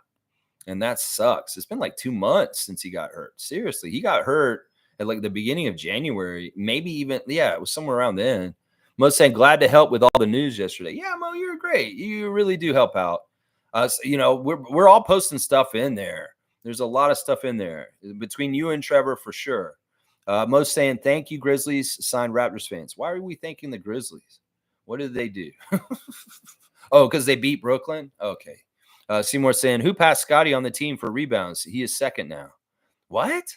Who passed for rebounds? What do you mean? For the season? Who has the most rebounds on the team? I mean, it would be Jakob. I would think that Jakob would be the closest to him. It's not going to be one of the new guys because they haven't been here long enough. It's got to be Pirtle.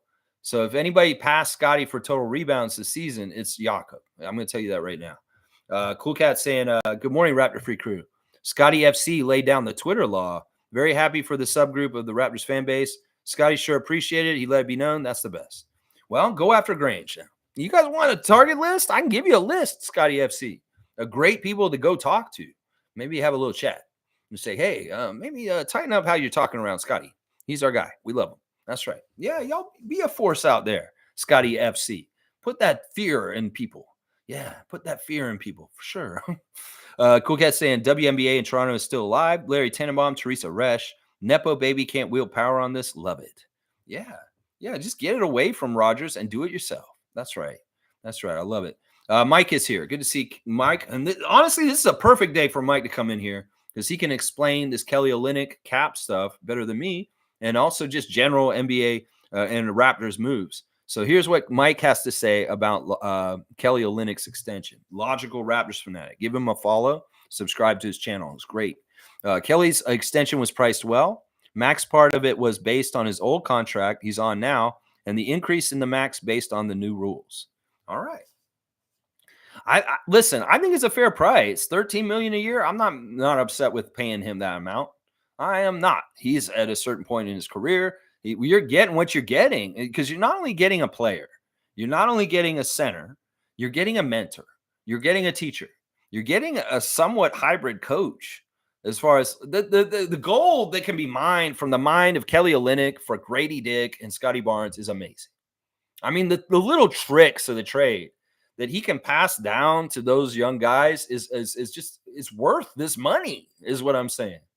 You know, if he teaches Scotty how to deal with fouls in a better way for getting favor, that's worth money right there. If he can teach Grady how to like look out for passing lanes on defense and get in there and get the steal in certain ways, like, oh, this is a way that, you know, even specific players, he could teach the scout on some players that he knows from his vast years in the NBA. Scotty, yeah, this is something I know about Russell Westbrook. And because I played him so many years. And like, this is something he'll do. That is worth $13.5 million right there. The coaching part, the mentoring part, the leadership part of teaching these guys his bag of tricks. If James Harden can teach Joel Embiid how to flop, well, Kelly Olynyk can teach Scotty Barnes how to also. Good to see you, Mike. Good to see you. Cool Cat saying Zach Edey is bigger, taller, and wider than Jakob Poeltl. I want 3 big men, 2 stretch, 5 centers, and 1 traditional is my preference, and then have 2 always in Raptors 905. See, Cool Cat, Coach Cool Cat, wants to get a little bit of the GMing in there. She just wants good reinforcements at the big spot. I got you on this, Cool Cat. I believe in this too. I very much like your philosophies on this. I endorse it. Yeah. Chris is saying, at Stargate, it has to be that they have the money to sign IQ. And yeah, you can see the moves. I would add Brown to the list of money about to be saved as he's off to another team. Yeah, team option, 22 million, come off the books. You think Bruce Brown's worth 22 million? You know, Kelly's getting 13, Jakob's getting 20, and Bruce Brown's worth 22. Yeah, you think that we're going to keep Bruce Brown next season? I don't think we are. In some ways, I'm like, I don't know if he's exactly a smooth fit in some ways. In some ways, I don't know if he's exactly a smooth fit. So I don't know. In some ways, he may not be that interested. You know, he can determine some of what happens himself. He's like, I'm not really into being in Toronto. I'm going to play shitty, and they won't want to do my team option. I could see that.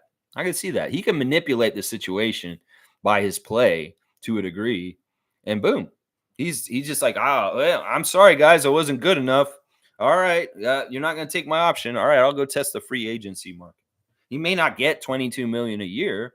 That may be the problem. In some ways, he wants to play for that money. He wants to impress us, so we'll keep him on 22 million next year, because he probably won't make that amount next year if he doesn't get that team option. We'll see. There's a lot in the future to see. That's for sure. Most saying, always thinking of you, Scotty. That's right. Seymour saying, is there a team name yet for our new WNBA team? We are getting way ahead of ourselves. First of all, that's not confirmed that we're even doing the bid. It's all hush-hush. There's nothing official. We don't have a name. We don't have nothing. So way, way ahead of ourselves. And I've been way ahead of myself, too, with it about trying to get the Raptors out from the connections, the current connections. Chris is saying, also, I think they're playing Bruce Brown to make sure they can trade him. If they don't play him, they drop his value. They can't trade him at this point. The trade deadline's over. They can't trade him, Chris. There's no trading him at this point. It's really basically like at the point this summer, we're going to say we want to reinvest 22 million in you, or we don't. That's it. That's the only decision to make on this.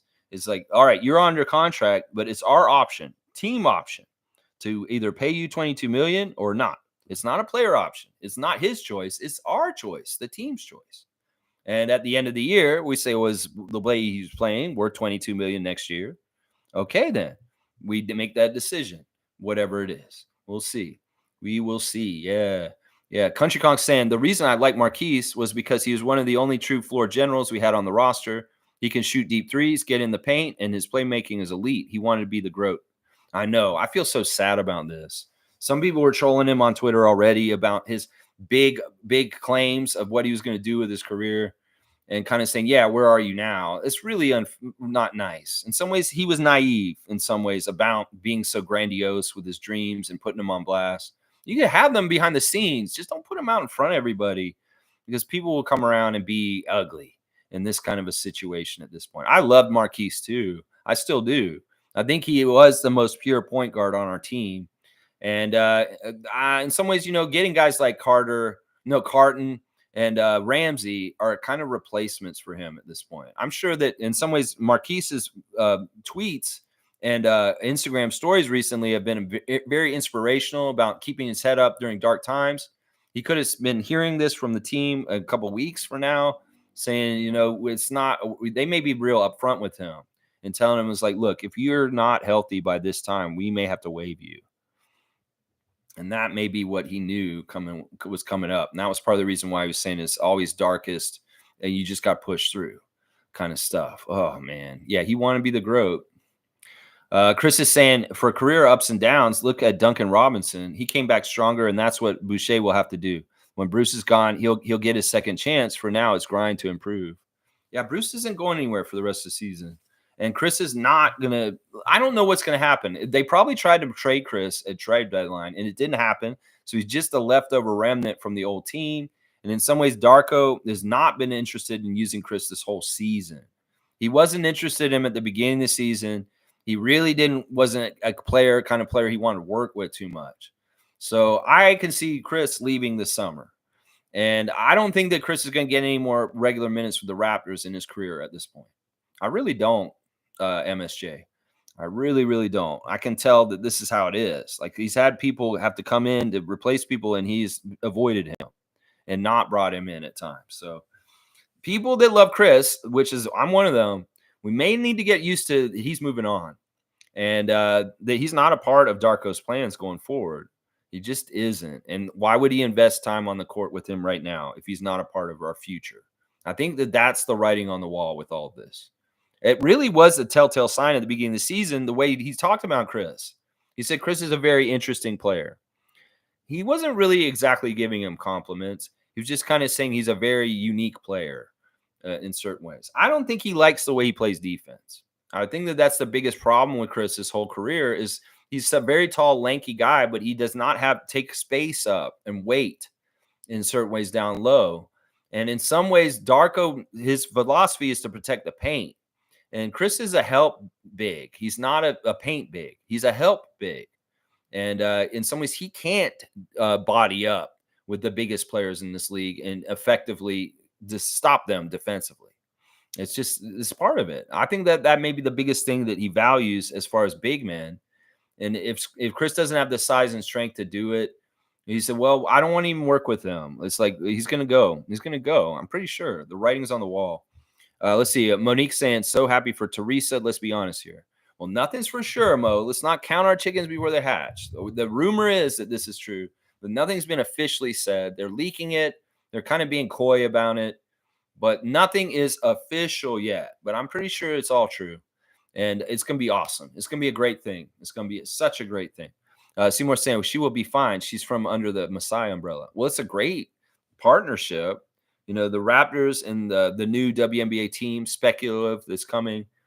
They will have great ties and family ties because of Teresa and her working with Masai and the Raptors, for sure.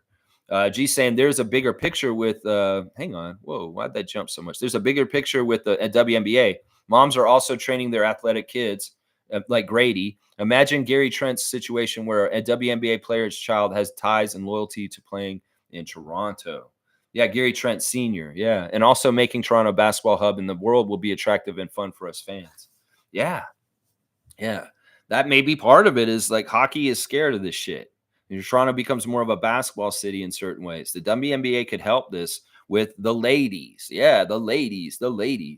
I think this is true. I think this is a really good point. I think that Carmen Dick and Grady Dick's relationship is interesting. I think that there's a lot of these kind of relationships. It's like, what was it? Jaden Ivey. His mom played in the WNBA and who trained him also. There's a lot more young players coming up that are getting training from their mother. Ron Harper Jr. was another one. She was trained by his mother, not necessarily by Ron Harper Sr. And I think that like there's young ladies in this city that want to play and aspire to like playing professional basketball in the WNBA. Well, they'd love to play for their own city. And I think this is a great thing all around, and it's going to be very interesting. You want legacy situations, what you want. Well, we got to get the team, first of all, and see how we can finagle a legacy situation in the decades to come with the WNBA team, like a Gary Trent Sr. and a Gary Trent Jr. Yeah. Seymour saying, imagine DeRozan's daughter growing up and playing for us. I can see it now, her screaming as she scores. That's hilarious. That's the three-pointer right there. That is a three-pointer. If DR DeRozan played for the Toronto WNBA team, that would be weird. That would be a really weird full circle. You got 30 dunks now, Seymour, real quick. Yeah. That would be very strange. It would be kind of funny, though. It'd be kind of funny. It'd be full circle, and it kind of make up for things in some ways. I think it would, especially if she won like a WNBA championship here. And like her dad would be so proud. In some ways, it would be so healing for DeMar. Like if his daughter ended up playing for a WNBA team in Toronto and she won a WNBA championship with Toronto here and dad got to come and be a part of the celebration. Oh my gosh. Wouldn't that be so healing for DeMar and the history with us? Oh my gosh. What an amazing story that would be, Seymour. Jill's here. Good morning. Good morning to you, Jillian Moody. That's right. Stargate saying, gee, who knows? Carmen may get a job with the WNBA team if we get one. Yeah, who knows? I mean, I don't know. She may not be interested in that. She may be just interested in being the personal coach of Grady Dick. And she's got enough on her plate, just being a mom and a coach for her son. And she doesn't have time for all that. I mean, is she doing any kind of coaching in other places or anything like that? No, probably. She's probably just doing like a lot of coaching and managing of Grady's life in some ways. So I don't know. That's an interesting idea. There's going to be all kinds of different interesting people that could be employed by the WNBA team in different capabilities. It'd be very interesting. Maybe Teresa needs to call me. I'll come down and work for her in the WNBA. It's not Rogers. I can work for her. If Rogers not involved, I can go work for her. That's right. That's right. Maybe I will go down there and work with them. That'd be fun. Maybe I should be like somebody in the broadcast or something. I don't know. That'd be weird. Country Kong saying they were talking about Grady on the Raptors show yesterday. Savannah mentioned that she's noticed more muscle striations in Grady's shoulders. Imagine he could play minutes at the 4 one day. Muscle striations. Woo, those muscle striations. Ow, yeah. Yeah, no, Grady's growing up right in front of us. You see that scraggly peach fuzz he's got on his chin on the road when he ain't got no razor. When he plays at home games, he's all clean shaven, team style, Gillette. But when he's on the road, he's a grizzled, old peach fuzzed NBA rookie. I don't know. I mean, I could see this. I mean, obviously, Grady's lifting. We know he's lifting. He is getting stronger. Play minutes at the 4. I want to see him get defense down in the NBA better first. But that I could see this maybe being possible, JP. But playing minutes at the 4 defensively is not an attractive thing to me right now for Grady. In some ways, we want him to get really good at the 2s and 3s and even the 1s of guarding. Playing the 4, not yet. I would say this may be like a 4 or 5 year into career kind of thing that this may develop. This won't happen anytime soon, at least not in the way that we would be healthy for the Raptors. We don't need him playing the 4 unless he's gained that acumen, that defensive prowess, and that muscle. That's right. G saying Seymour and Stargate, the scripts might be wild. I mean, the WNBA scripts could be real wild. DeAndre DeRozan. I don't even know if she plays basketball, though. Is she trying to play basketball? See, that's the other thing. Sometimes these kids just don't go down that path. I don't know if DeAndre DeRozan's trying to play some basketball.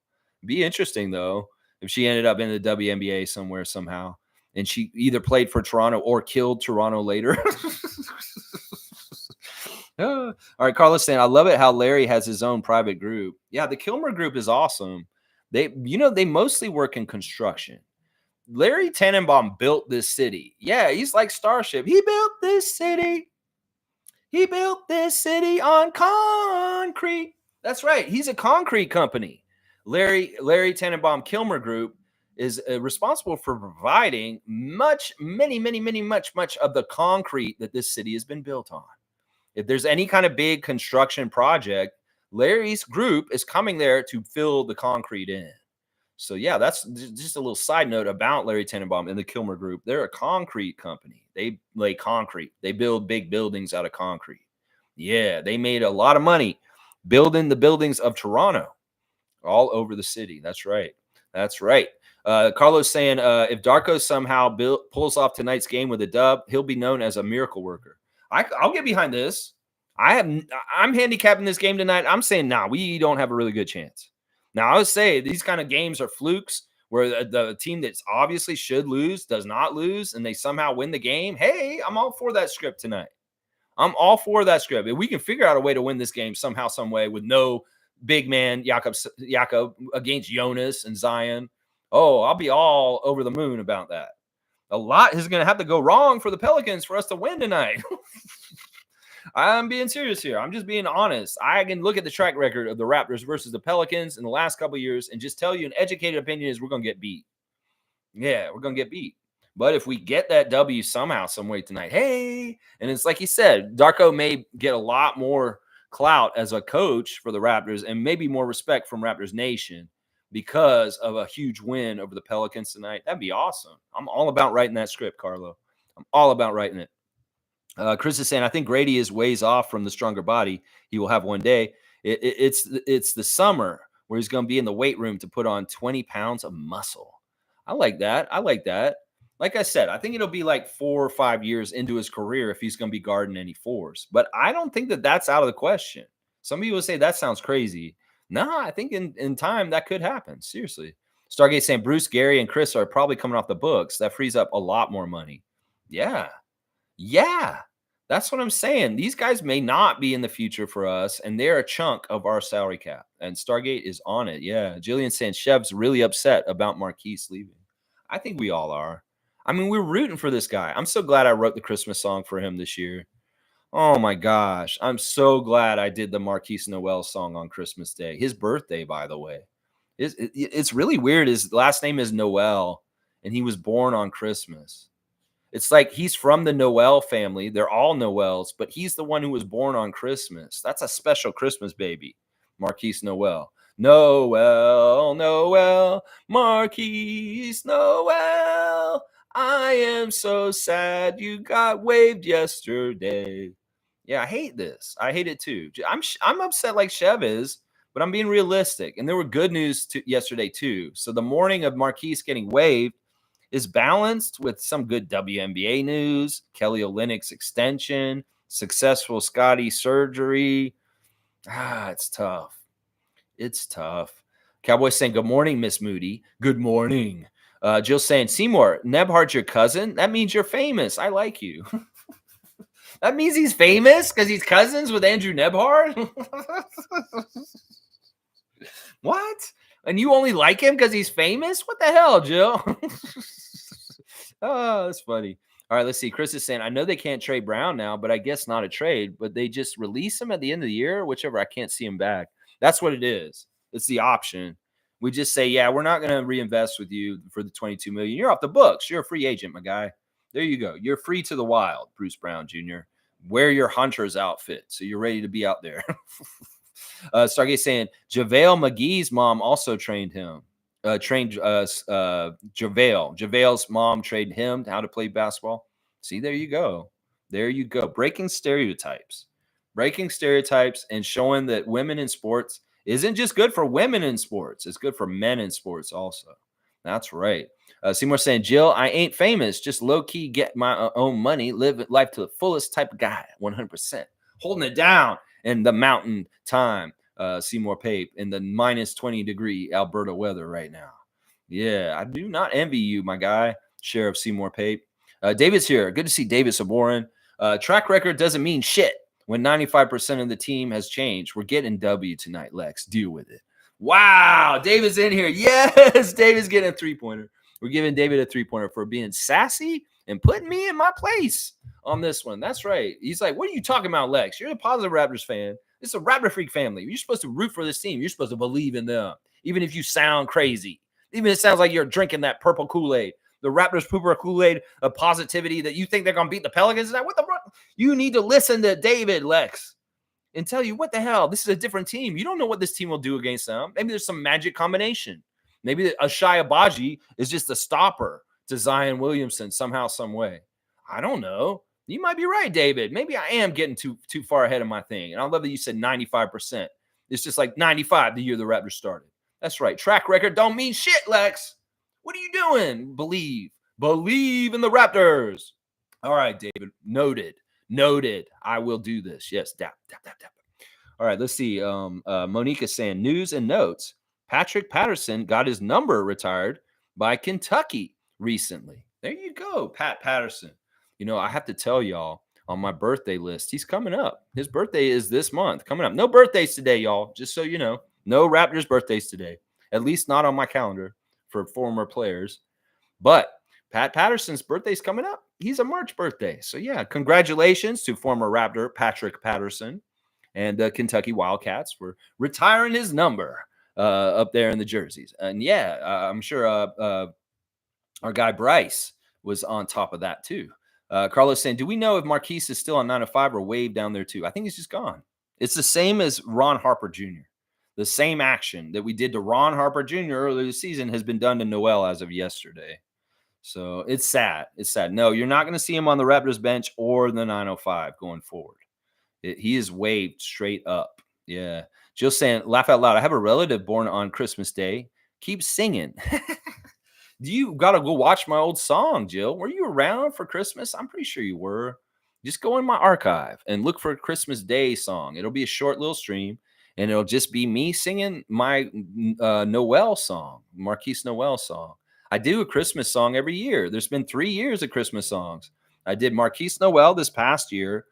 sung to the tune The First Noel. I did OG Let's Go Man, which was a song sung to the tune of Frosty the Snowman. And then I did the 12 Days of Christmas according to Masai Ujiri. And that was my first Christmas song. I'm going to have a Christmas album at some point. Although all the players are gone now. I'm glad I did the OG one before he was gone. And now Marquise is gone. So I'm glad I did that one too. Cowboys saying later, Lex and Raptor Freaks. Have a great and safe day. Let's go, Raptors. You go, Tada. Tada Services. That's right. Jill saying Ottawa going up to 17 degrees today. That's awesome. That's awesome. It's getting warm there. Chris is saying, I think Grady is going to basically play the way he's playing now, but with better defense as he gets stronger. His rim finish should improve, but he's playing the 2-3, not a 4. Yeah. Well, he's playing the 2-3 right now, but they were just saying later down the road, if he gets enough muscle, he may be able to defend the 4, is what they're speculating. I said that may be like 3 or 4 years down the road, maybe 2 or 3. I think that Grady is playing great right now. I think that the thing that's surprised me the most about Grady very recently is his mid-range game. We've seen him go to the basket. We've seen him shoot threes, but he also has a stop and pop at the 10 or 15 feet. And that's interesting to me because I didn't see that a lot in his highlight package from Kansas.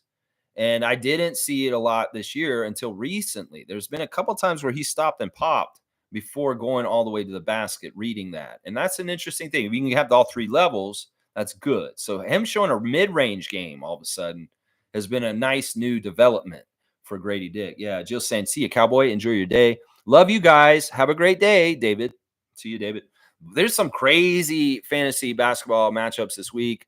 I just have to note real quick, JP Country Kong is playing David's team. They're both 16-2. It's the team, number 1 team in the league, David, versus the number 4 team, Country Kong. So that is a big, huge matchup. 16-2 teams, David versus JP, marquee matchup. Also, we have the 2 champions facing off this week. Meredith, the champion of the WNBA team league last year, and Duke Rocks, last year's fantasy champion of this league we're talking about, are playing this week also in a marquee matchup, 14-4 versus 16-2. Meredith, MK versus Duke Rocks, big matchup, and JP versus David. Holy crap. Get on top of those matchups, y'all. Some good fantasy basketball going down the home stretch. We're going to be in the playoffs soon, y'all. Very, very, very, very soon. Yeah. Let's see. Carlos saying, I imagine David being busy somewhere and then hearing something he doesn't agree with. Laugh out loud. Yeah, maybe. That may be how it goes down. Cowboys getting dapped. See you, Cowboy. Facebook down. Damn. Facebook's down? What happened to Facebook? Oh, no. What will we do? How will we live? What will we do? How will we live? Oh, no. Facebook's down, Justin. Oh, no. Oh, wait. You saw my arm. Shit. I broke the wall of disbelief.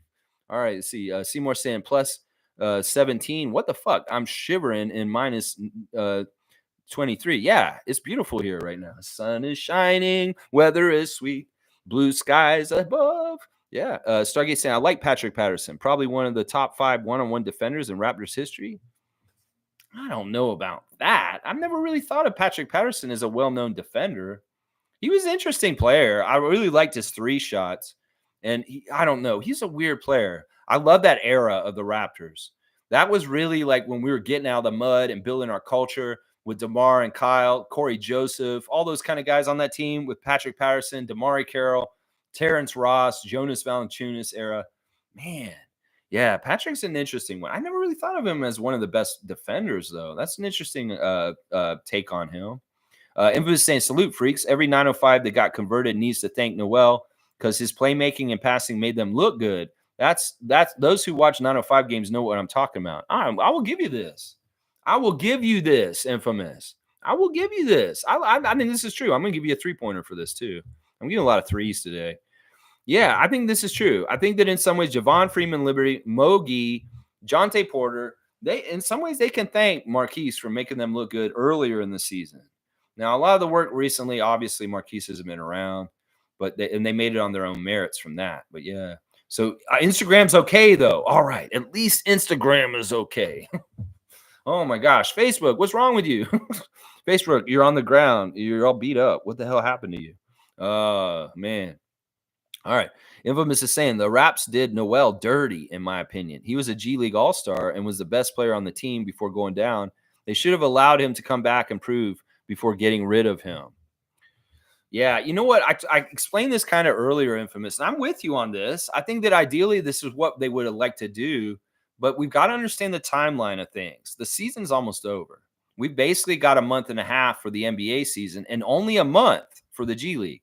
The G League will be done by the end of March. We get to March, well, our G League season's over and they go in the playoffs, and we're not going to be in the playoffs. We're not good enough. Now, Marquise and his schedule for coming back from the hamstring may not line up with this timeline. He may not be back until April or May. And that is why. It's like, what is the usage of having him in a two-way where we might need him, need that spot for people to replace Jakob and Scotty on the big club? Because the two-way is important because it's on both teams. And in some ways, we need that flexibility of having somebody to help the 905 and the Raptors. And if Marquise is DMPing on both sides, it's no good. It's not what anything he did. It's the injury. And in some ways, he knows that. In some ways, he can't feel bad about it. It's not because he wasn't good enough. He's obviously an all-star at the G League, like you said. So it's the injury. It's a bad timing thing. It's the same thing with Ron Harper.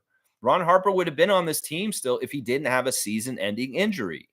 And the Marquise is on the down low had a season-ending injury. We didn't know it. They were hoping he would probably get healthy quicker, but it didn't happen with the timeline where he could show up near the end and get some games in. So this really tells me that he's not going to be coming back health-wise before the end of March. And that's why they just cut bait and say, look, and it is dirty. Yeah. And it is a business. And that it really is that they're looking out for the Raptors in this move. They need to have the two ways be able to play for both teams. And if they can't play for either one of them, well, we need that roster spot. We need that roster spot. I don't like it either. In some ways, my heart goes out to the guy. I wish that he just not gotten hurt. If that had not happened, none of this would have happened. He'd gone to his all-star game for the G League, and he'd be playing games right now. In fact, he'd probably get a shot on the Raptors by now already because of the injuries on our team. It's just injuries suck, man. Injuries suck. Scotty's not going to come back this season either. As now that he's gotten the surgery yesterday, I'm going to tell you right now, Scotty will not play another game this season. He is done for the year. Shut him down because he won't heal in time to come back with any kind of worthwhile time. So, yeah, it's going to be interesting to see how things go from here. Stargate saying it may look like they did him dirty, but there's something brewing in Bobby and Masai land. I don't know. I mean, I'm sure that they wished him well, and they were very kind to him and humanitarian in the whole thing. And it's a business. We've got to understand, once again, this is a business. It's not a feel-good, happy family all together. In some ways, we have to make the right decision for the team. And as much as it sucks, man, I know. I hate it. I hate it too. I really do hate it, Infamous. Seymour saying, who said put Grady at the 4? What the fuck? Hell no. Y'all trying to cut his career short. Not now. They're saying down the road. They were talking about this on the Raptors show, is what they're saying. The Savannah Hamilton and Will Lou were saying that if Grady gets more muscle, he could probably guard the power forwards. I could see it happening, but not anytime soon. I would say that's like 2 or 3 seasons from now. Yeah. Most saying W stream, Lex, keep at it always. Battle, boys, just battle Raptors for life, regardless. That's right. We got to try and do it what we can. We got to try and do it what we can. Once again, March is Cerebral Palsy Awareness Month. I want y'all to be aware of cerebral palsy and the people that deal with it every day and are striving and achieving and living full, healthy, amazing lives like Monique, the superfan Lawrence.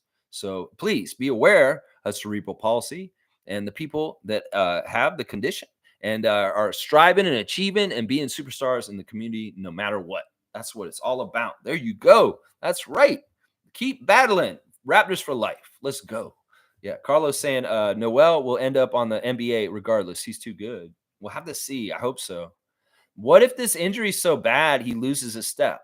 That may hurt him. I don't want that. I'm not trying to predict that. But that may be part of the problem is sometimes it's not just the injury. It's that the injury changes the player afterwards. And I don't want that for him. Trust me. But I don't know. I want him to come back. At least he made the NBA and got NBA points. He can say that. He made the NBA. He made his dream at least. That's in the bank. Infamous saying, I'm disappointed in this new style of Raptors management. It's very much, yeah. I mean, all right, we've had a knock for a while that we don't make a lot of moves. And we've had such a flurry of activity this season that is not natural or normal for us. We're not used to this much flux on our team as far as turnover and players coming and going. So many trades, so much change on our team this year.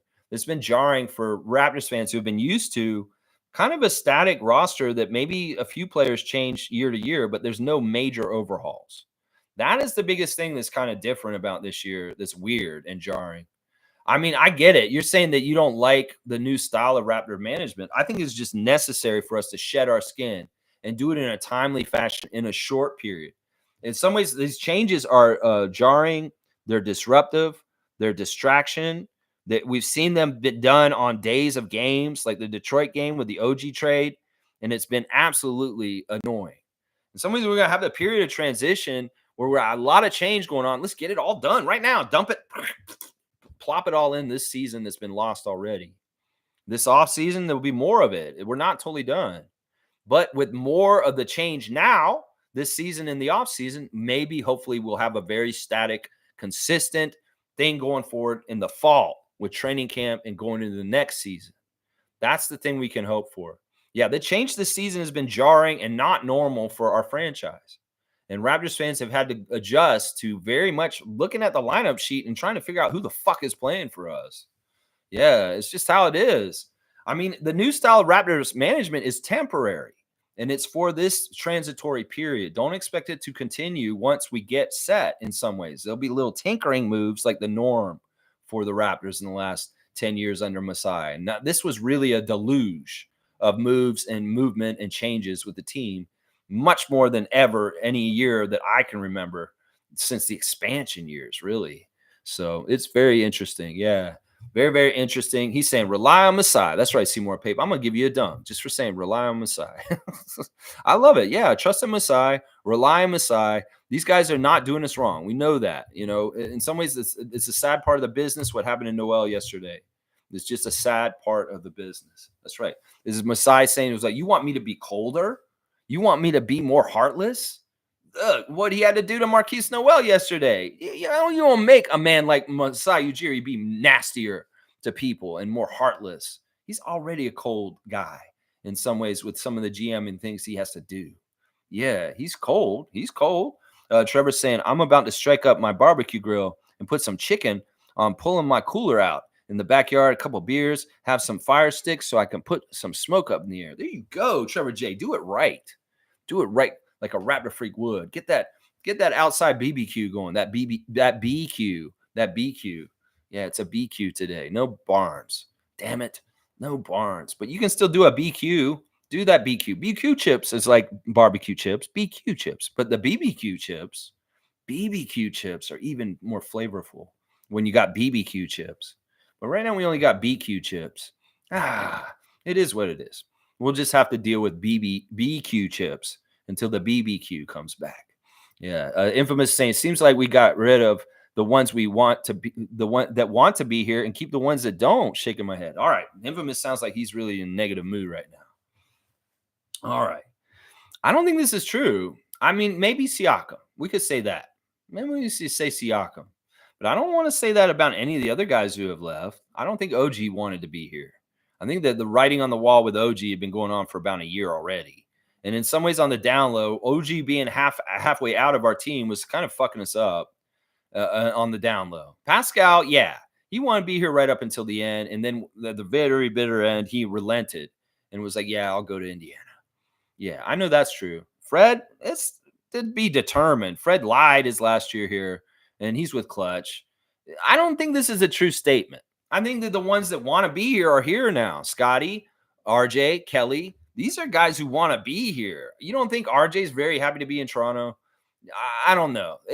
I don't think this is right. I mean, you may say this about Marquise. Well, in some ways, it's like I've already explained the whole thing that happened with Marquise just now. You know, what if this happened? What if he's done this whole season, but in some way, somehow, we have his rights still, and he's back next year somehow in some capacity? That we give him a second chance next year. It's just we cut ties with him now because he's not going to help us now while he's hurt. But we circle back and we say, yeah, if it's not us, somebody else in the league will come get him, I'm sure. So who knows? The chances for Marquise down the road may still very much pop up, and he will get his chance to be his dream still. So we'll have to see. We'll have to see. Trevor's saying from the ganja farmer. From the ganja farmer. You got some smoke up in the air from the ganja farmer. All right. Seymour saying, I can name 5 better defenders the Raptors had. Camby, OG, Alvin Robertson, Doug Christie, Antonio Davis, Charles Oakley. Heck, even Donyell Marshall over Patrick Patterson, in my opinion.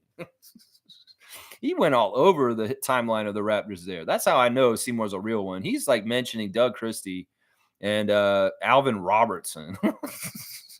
I mean, I won't disagree with them. Those are all very good defenders that he just listed. I don't know if I put Donyell Marshall in there. You know, this is interesting. I didn't know about this story. I heard this on the Raptors show recently with Gary Trent Sr. about how he was hunting Donyell Marshall for a few years in the league.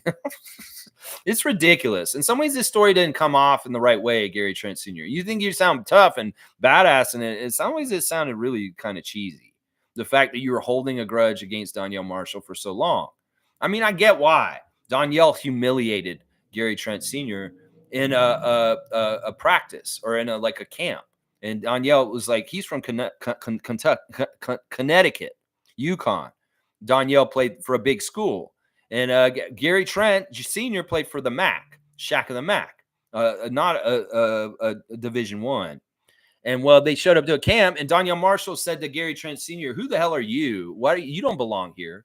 Because he saw Gary Trent Sr.'s body type. He was a little bit of a Charles Barkley kind of player. And then also the school he came from. He said, you don't belong in here. And he humiliated him in front of everybody at this camp. Well, Gary Trent Sr. decided he was going to take out Donyell Marshall in the future. And he looked for him in the league. And he finally did hit him in a game. He took him out. He hit him hard and dirty on purpose to get him back for it. But in some ways, he's like looking for him outside the game.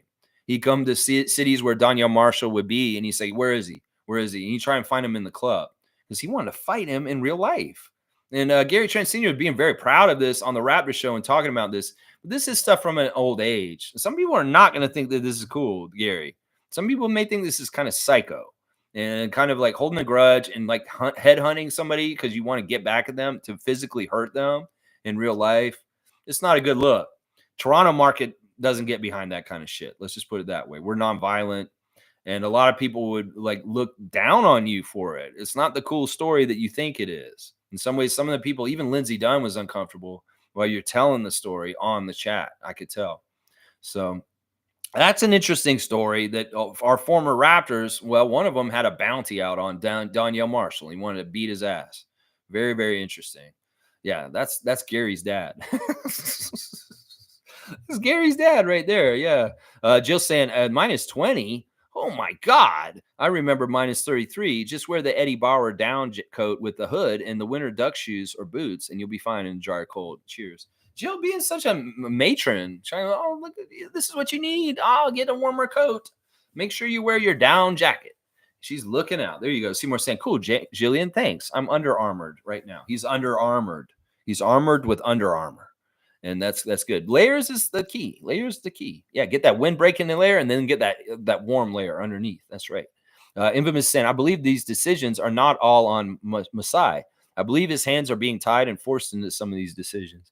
See, now, Infamous, your frame of mind sounds very like angsty.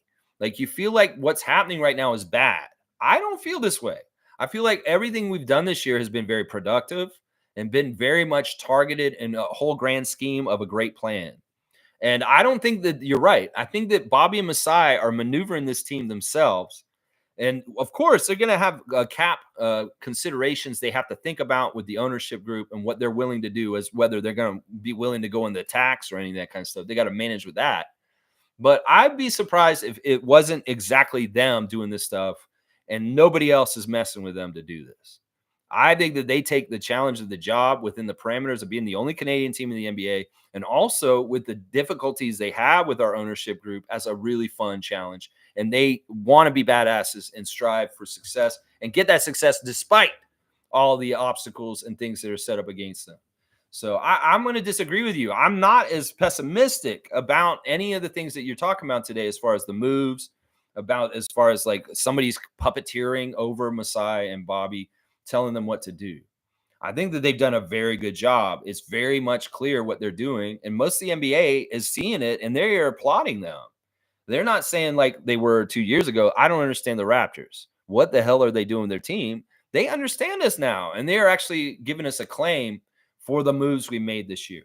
So, I mean, if you want to look at it all in a negative way, go ahead, but give these guys a chance to get the good results on the court in the years to come. And you may be like, oh man, I was wrong. Everything that they did in that crazy year where everybody got traded and it was all upside down really facilitated the growth of what's happening now. And that's what I feel like you're going to come to in the conclusion in the years to come soon, Infamous. Seymour saying, construction, Tim's, I stay with a New York Mets hat because I feel like Billy Crystal out here is city slicker. That's hilarious. You wear a New York Mets hat out in Calgary because you are making an allusion to Billy Crystal and City Slickers with Jack Palance. That is amazing, Seymour. You are killing it today. Honestly, you are killing it today. I'm going to give you another 3 because you're wearing a Mets hat in honor of Billy Crystal from City Slickers because you live out in the country and you're a City Slicker. That's amazing, Seymour. What a story from Scarborough all the way out to Alberta in his New York Mets hat. I guess it wouldn't hit right if it was a Jays hat. It wouldn't hit right. It had to be the Mets hat. That is so funny to me. Jill saying, we've been discussing Noel for a while. I believe he's a symbol of just how devastated the Raptors team has been this season. Certainly 2 big players gone exasperates this point. Darko, come through. Yeah, I mean, I don't know how to add to this comment, Jill. I love Noel. I wish him well. I just want him to get healthy and find his career somewhere successful, make money, get acclaim, get his dreams fulfilled. That's all I want for Marquise. That's what I want for him right there. Yeah. I don't know if he's a symbol of how devastated the Raptors team has been. Once again, that's a lot of weight, the word devastated. I don't know. Who's devastated? I don't want to be devastated. Is anybody devastated because of Scotty's injury? Well, get over it. It just happens. It's the NBA. Nobody should be devastated. That's a crazy term for this. We should just be rolling with the punches and moving along. Stick and jab. Just keep moving. Let's see. Infamous saying, have a good day, Lex, and Freaks Go Raps. You too, Infamous. And my guy, let's just trust Masai. Hope that these moves are be really, really good for us in the future, leading to more success, playoff success, and championship success. That's right. See you, Infamous. And Jill's saying, Gary Trent Sr. is not be the first sports guy to have it in for someone. They just don't usually talk about it. Commentators notice it and comment, though. Well, he's not even talking about in the games. He got him during the game. He hit him hard, fouled him hard. He's talking about finding him in public at the club and beating him up, like physically beating him up. That's a little bit different. You know, guys can have rivalries, but when they want to go outside and hurt somebody like that, that's no good. Yeah, there's Oakley. That's the famous story. Tyrone Hill. Charles Oakley and Tyrone Hill. There's a good story like that, Jill. You can go look that up and have a little reading about that. Seymour saying, wow, I didn't know that beef between Trent and Marshall. I didn't either. I just found out the other day from the Raptors show. And Gary Trent Sr. talking about it. Like, they brought up Donyell Marshall, and Gary's like, oh, I don't like that guy. And he started talking about why. And William Lou's like, Donyell Marshall, Raptors legend? You don't like Raptors legend, Donyell Marshall? He is a legend. I mean, he had the 3-point record for a while. He got tied by Clay, and now there's somebody else is above it. I think it's Steph. I'm not sure who has the most threes in the game at this point. The old record was 12 or 13, and it was Donyell Marshall, but it's been beaten since. It's been beaten. Yeah. All right, let me wrap it up, guys, since you guys have got me to a logical finish of the comments. All right, our injuries, our list is not good. For them, it's Dyson Daniels. His knee has made it so he's out, the young New Orleans Pelican. Otherwise, everybody else is available for the Pelicans. Jonas, Zion, Brandon Ingram, CJ McCollum, Alvarado, Trey Murphy, Herbert Jones. Yeah, Jordan Hawkins. Yeah, they got a good team. The Raptors, Scotty Barnes underwent successful surgery to repair a fracture in his third metacarpal bone on his left hand on Monday. and he is out indefinitely, probably for the rest of the season. Bruce Brown ruled out today already with his knee, and Jakob Poeltl ruled out with his finger, which is a surprise to me because he's not playing. He should be playing. I don't understand why he's not playing other than that T word that we won't say right now. That you know what I'm talking about. That T word is the reason why he's probably not playing tonight. Because honestly, we don't have a chance without Poeltl. If we don't have Poeltl in the game, how the hell do we handle Valanciunas? How the hell do we handle Zion Williamson? I just don't see it. Zion Williamson, in some ways, that's Scotty's guy, and Jonas is Jakob's guy. And they're out. They're out. We ain't got them. The referees for tonight's game, the crew chief is Pat Frere out of Minnesota, Andy Nagy, and Scott Wall. And all the refs, Nagy and Frere favor the Raptors. Scott Wall very, very slightly favors the Pelicans. Very, very slightly. Let's go look at the Instagram stories real quick. I see Thad Young at a Phoenix Suns game making goo-goo eyes at Shekinah Young on the sideline. It's weird to see them do their little act in the Valley of the Sun with the Phoenix Suns now, but he is on the Suns, and we'll see him later this week. Going to see the Phoenix Suns later this week, and Thad Young and the Young family. Let's see what else we got. Mogi signed on Raptors 905. They're celebrating. They showed the celebration on there, and you can see certain 905 players are very excited for him. And there's one guy who's just sitting there not celebrating. And I'm wondering who the hell is the hater. I see Morcell. I see O'Banner. I see Drake Jeffries. I see Omari Moore all jumping up and celebrating with Mohamedou. But there's one guy still sitting there, and they won't jump up and celebrate with them. Who's that? I think it's McCurr, actually. I'm trying to look at it and figure it out. I can't tell exactly who it is. But yeah, that's what happened today. They told Mohamedou about it, and boom, there he goes. There he goes. They were doing some sort of thing where they're learning how to create content and brainstorming ideas also. Miles Burns and all the rest of them. 905, doing their thing. There's Drake Jeffries. And there's Vincent, another new Raptors 905. Let's see. Raptors want to end overtime in the kitchen. They want to get you hot dogs and win Raptors tickets. So introducing the Raptors Real MVP Recipe Kit, packed with real food for real fans. So if you want to win some real food and some real tickets, the Raptors, there's a Maple Leaf meats contest right now. Isaac Bonga. Why am I? Okay, I'm looking at Isaac Bonga. That's it. That's the done for the Instagram stories there. And yeah, I think I'm almost done. Let me see. Jill's saying 11:30, smash that like button. And Darko doesn't take chances with health, Lex. I know you don't like this. I don't think that's what it is. That's not what it is. I don't know how you read into that. How do you say that, Jill? How do you know that? I don't know if that's true. We don't know if that's true or not. You can't just say Darko doesn't take chances with health. Where do you know that from? What's the information? Nah, this is a weird situation with Jakob. I think this is calculated. This smacks of the second half of the Tampa season. This smacks of Kyle Lowry playing his last game as a Raptor against the Lakers and then shutting down mysteriously for the rest of the season. This smacks of that. This does not smack of taking precaution with the injury. No. That's not what this is. No. This is the same shit we did in Tampa right at the end of that season, the season we got Scott in 2020. Yeah, that's what this is. Yeah, don't get it twisted. That man could just pocket in and go to the game tonight. Yeah, he's healthy. He could play. They're not playing him on purpose. They're going to say, "Oh, we'll sit you one game." We got to make sure we lose enough games still. Telling you. I wish that's why. It's not what it is. It's not Darko's decision. In some ways, it's not his decision. Let's just put it that way. If Darko could have Jonas play tonight, he would. Jakob play tonight, he would.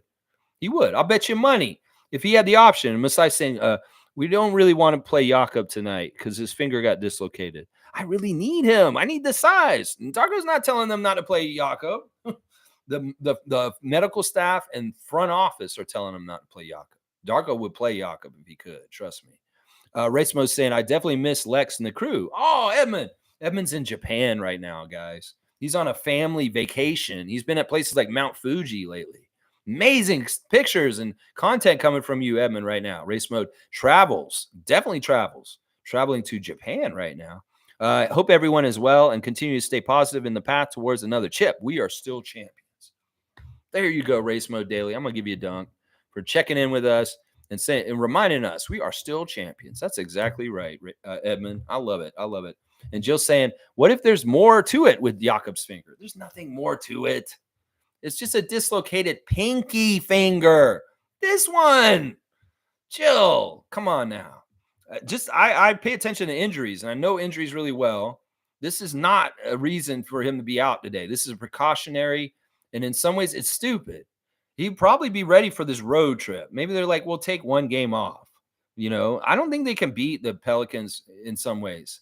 Now they especially can if Jakob's not playing. Seriously. Yeah. Jill saying, Raps are still champions. Pelicans are not. They've never won a championship. The New Orleans Pelicans have never, ever won a championship. All right, let me do the main event marquee matchup, and I'll get out of here. Ladies and gentlemen, welcome to the Scotiabank Arena. Tonight we have a main event marquee matchup. In this corner for the Toronto Raptors, we've got Mississauga's own, number 9, RJ Barrett. And in this corner for the New Orleans Pelicans, we've got from Duke also, Zion Williamson. And today we're going to be doing who can cheer the loudest, like a Cameron Crazy would at Duke's great arena. Who would be the best cheerer between Zion and RJ? Who can yell the loudest and make a really fiery, like passionate cheer? I would go with RJ. We've seen him scream and go, oh! I don't know what Zion does. We'll have to see who wins that marquee matchup between Zion Williamson, RJ Barrett, former teammates from Duke. Yeah, that's a little side story tonight, too, about the game tonight, the Duke connection. All right, y'all, thanks for watching me. Please like, comment, subscribe, and share. Do your day the right way. Raptor it. Tuesday, let's get a win. Make it a Wednesday. Beat the Pelicans somehow, some way. You are playing in a game. 2 teams show up. The percentage chance of one of the teams winning is not as good as the other one, but the chance is still there.